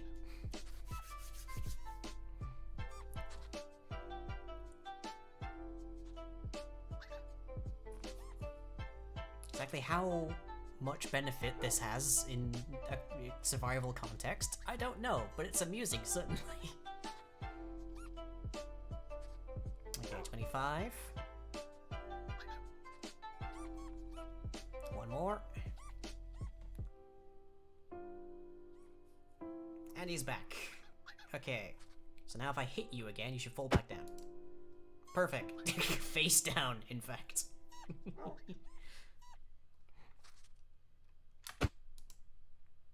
Yep, this is now effectively a game of whack-a-mole. I love it. I love it so much. Okay. Perfect. Okay. Players are more complicated. But we are now able to knock mobs out.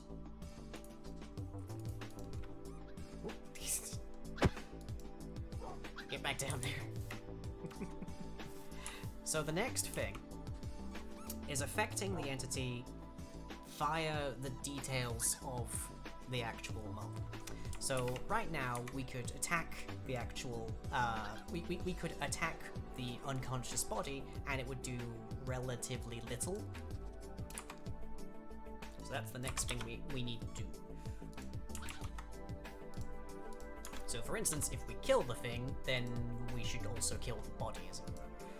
Because effectively we are attacking it, it's just being represented by a different object that's not doing all of the main things that the creature does.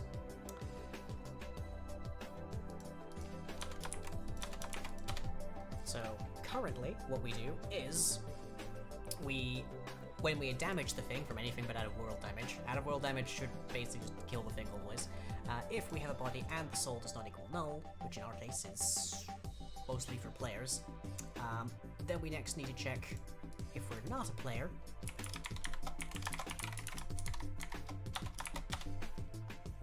Then we need to get the body, attack it, and then set the body here into that.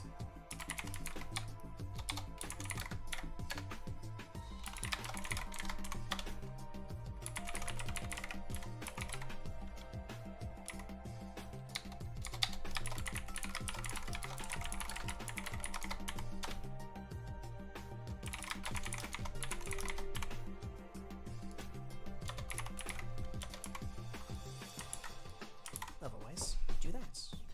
The code here for setting up body, for doing players is more or less already set. Okay.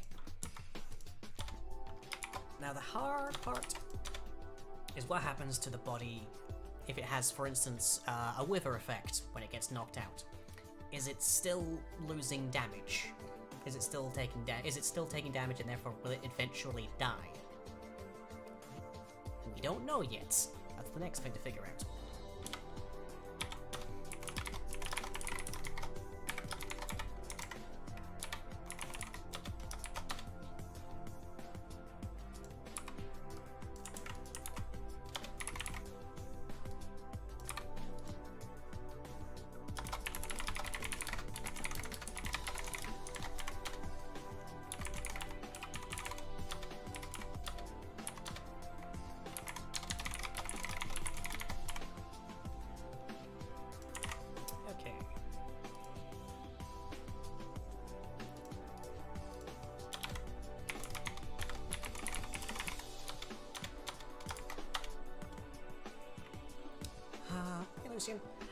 Let's see, we probably need an actual, like, function to do the respawning.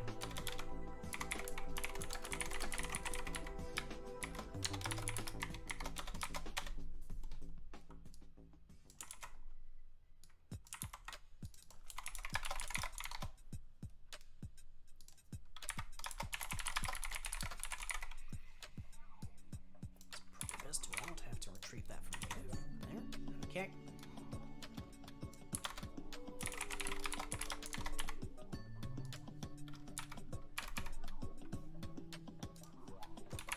To see how things are going before I pass out. We have had some interesting fun. I invented mugging. I'm actually not even kidding. I invented mugging tonight.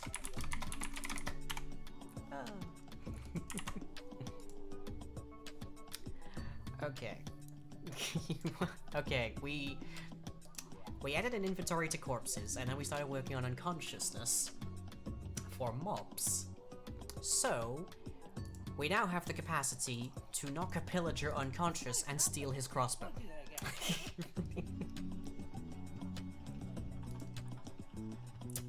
Yep. And I didn't realize that that constituted mugging until after I'd done it the first time. But it sure does.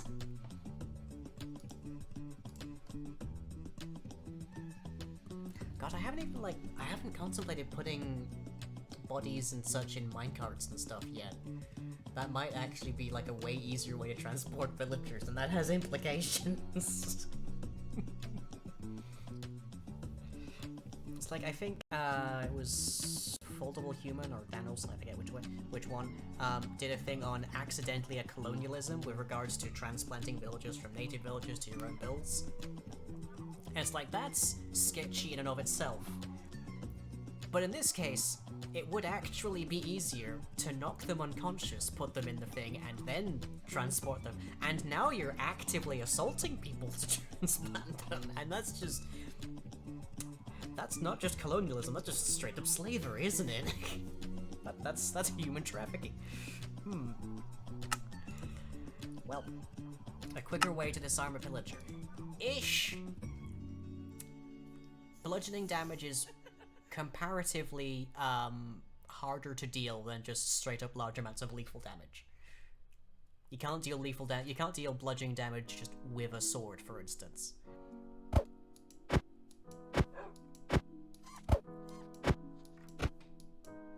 There we go. Take that. Back on the floor. I'll let you get back to inventing colonialism. That already exists. Mojang implemented that. I'm just involving violence in it. Walked in on a weird moment. This entire stream is a weird moment. I went from it has pockets to inventing mugging. Okay, what have we got? A Cadbury's Eclair, which I think are safe for me to eat now. So thank you for that. There we go. Oh boy. Okay, so what we're going to test is giving this guy a fair bit of wither damage, and then we are going to knock him unconscious and make sure he dies while he's asleep. Oh, this is dark. Wow, they're safe to eat?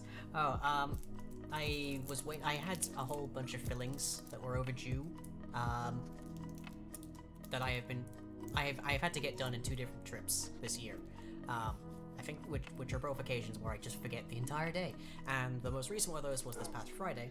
So now, ostensibly, I should have all of the correct fillings in and such. So I should be okay to eat these without them theoretically ripping out temporary fillings.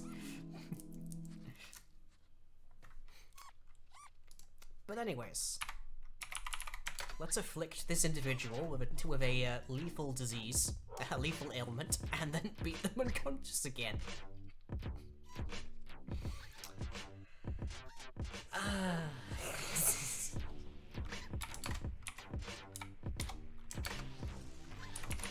It needs to be something that will kill them, so it's more obvious exactly what happens. Let's see, I believe it is number of seconds and then actual, yeah. So we'll give you Wither 0.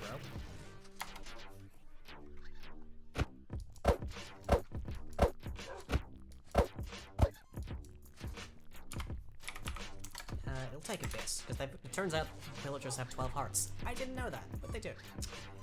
Give dev strength 40. There we go. Okay. So the health of this pillager should be declining inside of the unconscious body.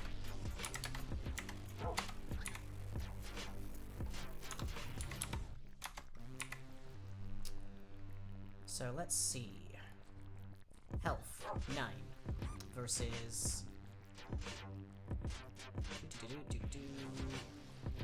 Okay, not fast enough. What do we? Health 11. Okay, so he is. Yes, he died. Grand. God, this is a weird one. This stream has gotten morbid in the extreme. But here we are. Okay, so now theoretically, if I also give the pillager the needles status effect, then they will also drop a corpse when that happens. Okay. So we'll spawn a pillager, give them the needle status effect, knock them out, as well as like make sure they're gonna die. And then when the unconscious body registers that the pillager is dead, it will respawn them. They'll die immediately, but they'll have the needle status effect, so they should drop a corpse. If this makes any sense to everybody. Effectively, we're looking for a domino effect. So, let's see. Need a new Steve. A new Jimmy.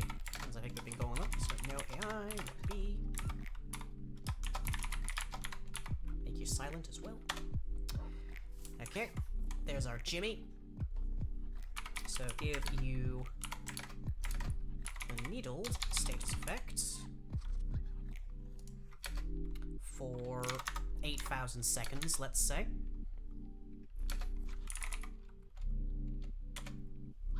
Okay, and then we need probably, yeah, let's give you Wither for the same kind of duration.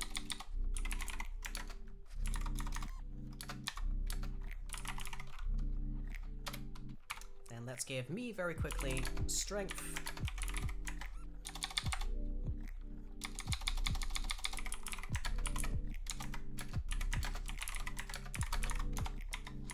Let's knock you out.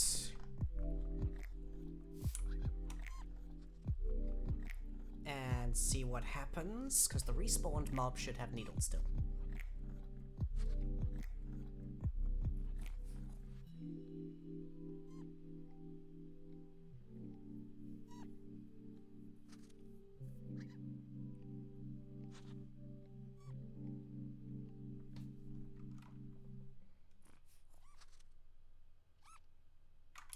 Any second now.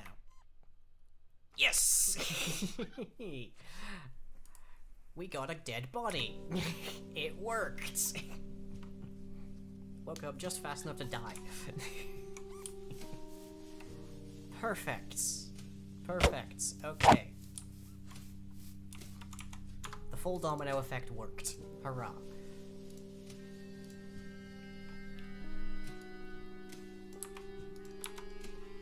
So about the last thing that we could do here is to check,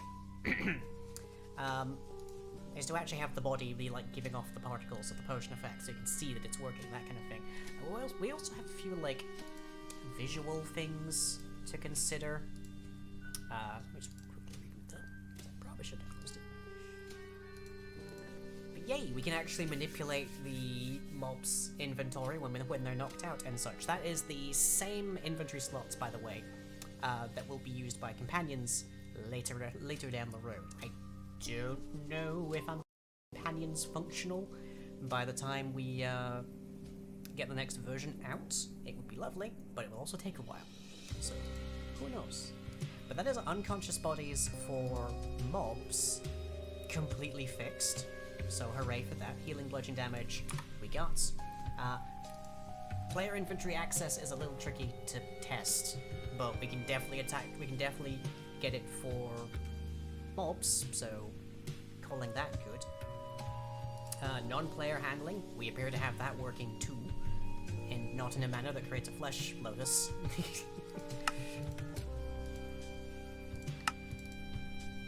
But if I quickly open up the inventory screen of one of these bodies, we can see kind of my issue here.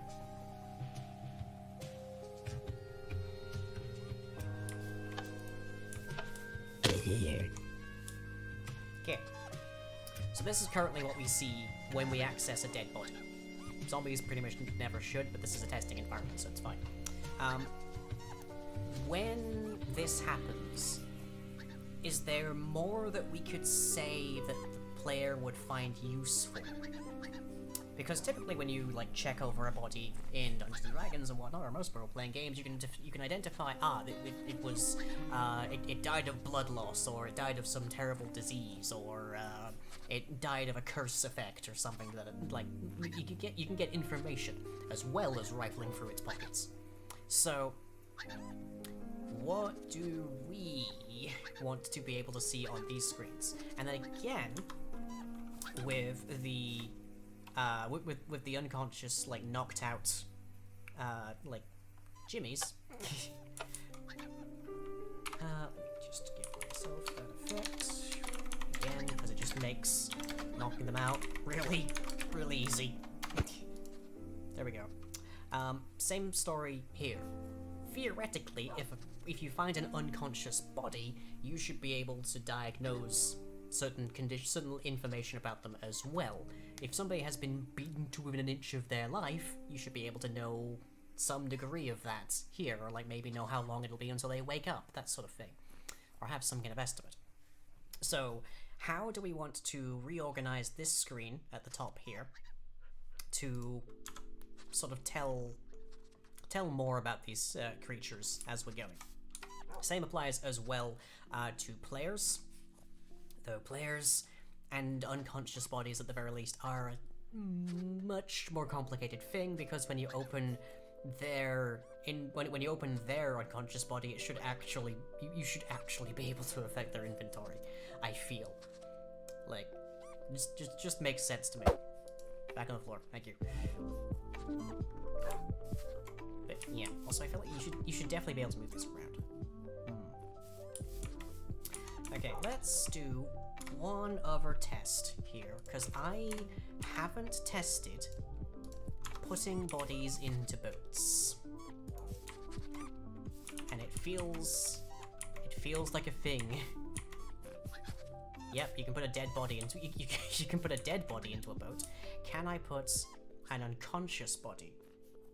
There's very minimal data distinction between them. Yes, you absolutely can. That makes this actually a more practical means of transporting villagers.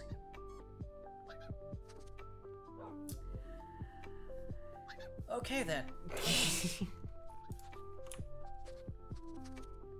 I have created colonialism, or rather, I have created colonialism 2.0.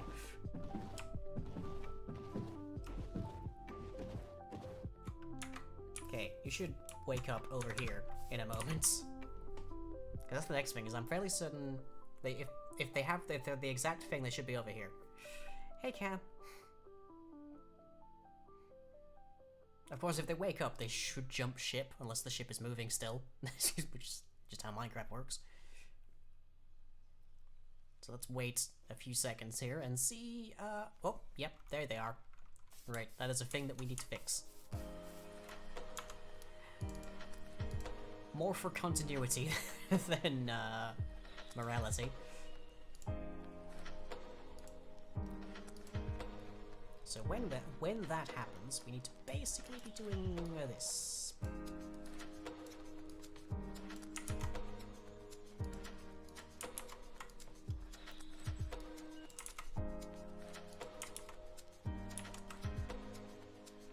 All right. So set position. I'll tell you the truth. Get the respawn, and then get rid of the existing body. Should be fine.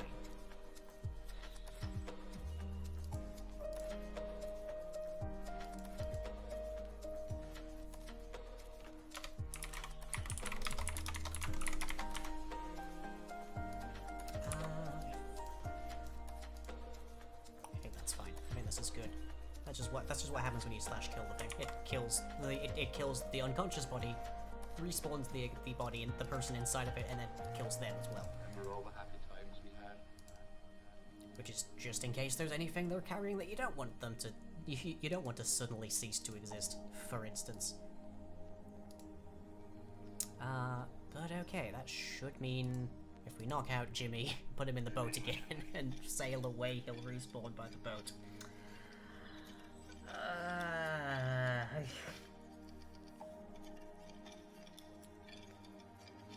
This is why game design is an actual, like, thing you can study as a degree. We're all happy to buy me that.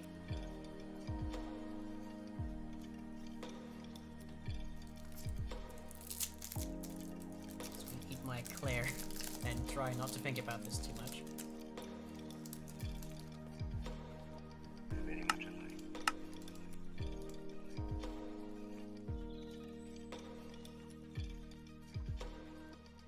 Remember, a sap does very little damage, so it is mostly just what your raw strength, like, it's mostly just what your raw attack damage stat is.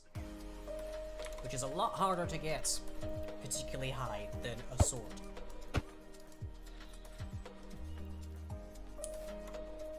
Tender Kidnapping Part 2, the trip to somewhere they never knew, I guess.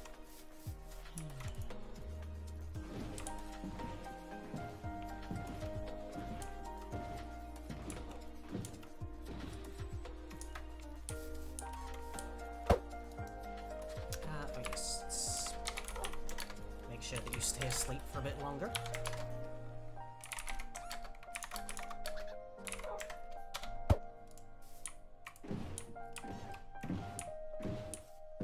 Come on, get in the boat.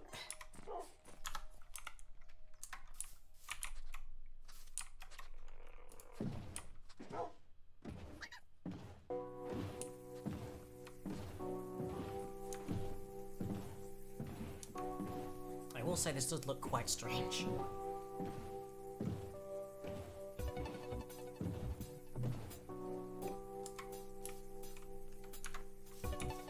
But then, we're effectively weekend at burning him.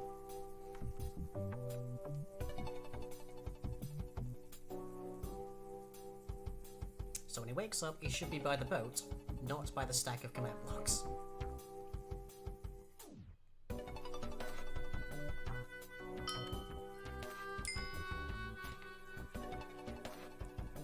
Good. As predicted, he spawned in the boat. Which is fine-ish for the most part. You can corpse snap. Yeah, I can steal the body. I can steal the unconscious person. Hand rifle through their equipment. strange consequence of just implementing these things. But this gives the player options. Like, if they don't think that they can actually kill a mob, or for whatever reason they don't want to kill a mob, now they have an alternative option. Like, if somebody, if a mob is actually carrying, like, a really sweet piece of loot, but you know that that piece of loot has Curse of Vanishing on it, then you can knock them out and take it without them dying and despawning.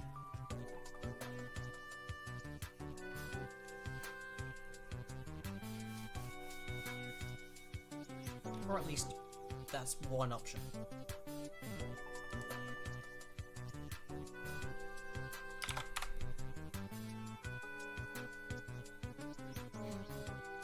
So,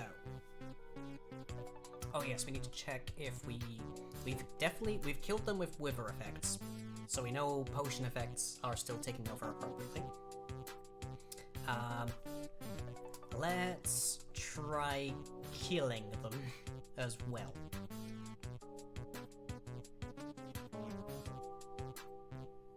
Which I guess means technically the unconscious body needs to basically have unlimited health.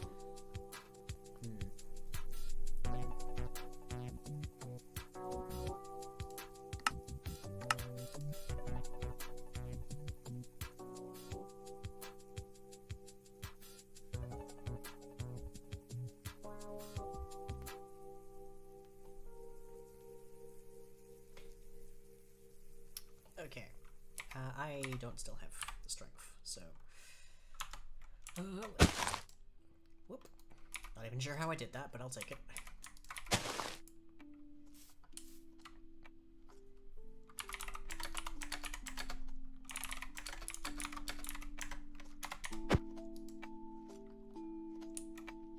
Okay. Pretty sure... Yep. He respawned, which means he died.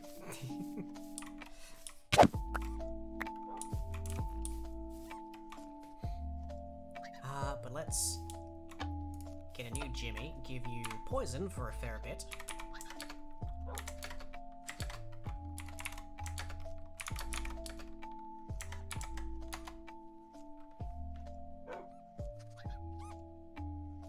And then knock him out, and then once I'm out of strength, after that, because if I have 40 strength 41, I think it'll be, I will just outright kill him. But now, he should only have 1 hit point. This is our last test for the evening, I think. Da-da-da-dum. Health is usually somewhere around here, but likes to move. Health, 1. Okay. Which also means it's much easier to knock him out.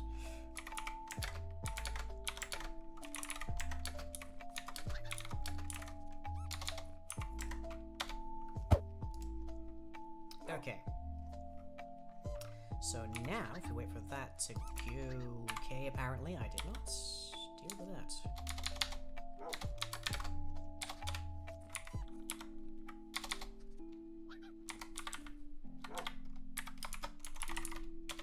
There. Okay, this should just straight kill him. Correct! Good!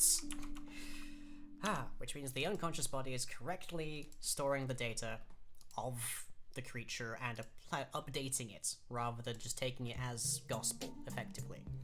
Good! Effectively, it's like it's kind of like an item frame. Effectively. We put the mob in the item frame, and the mob is still existing inside of that item frame doing stuff. Just doesn't have any AI to do anything. It's not in the world. Okay. Let's clean this up very slightly.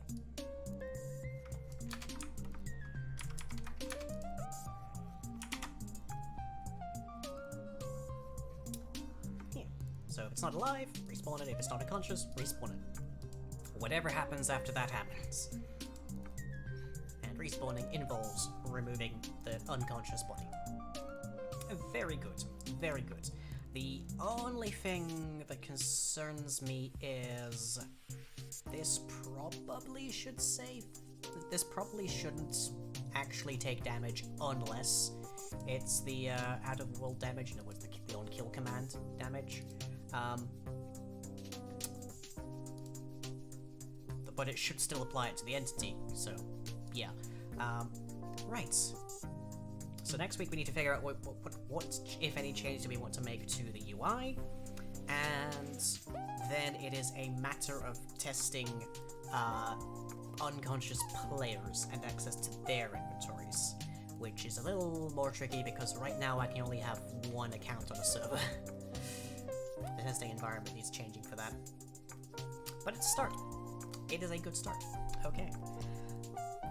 It's very, very morbid thing, but it's there.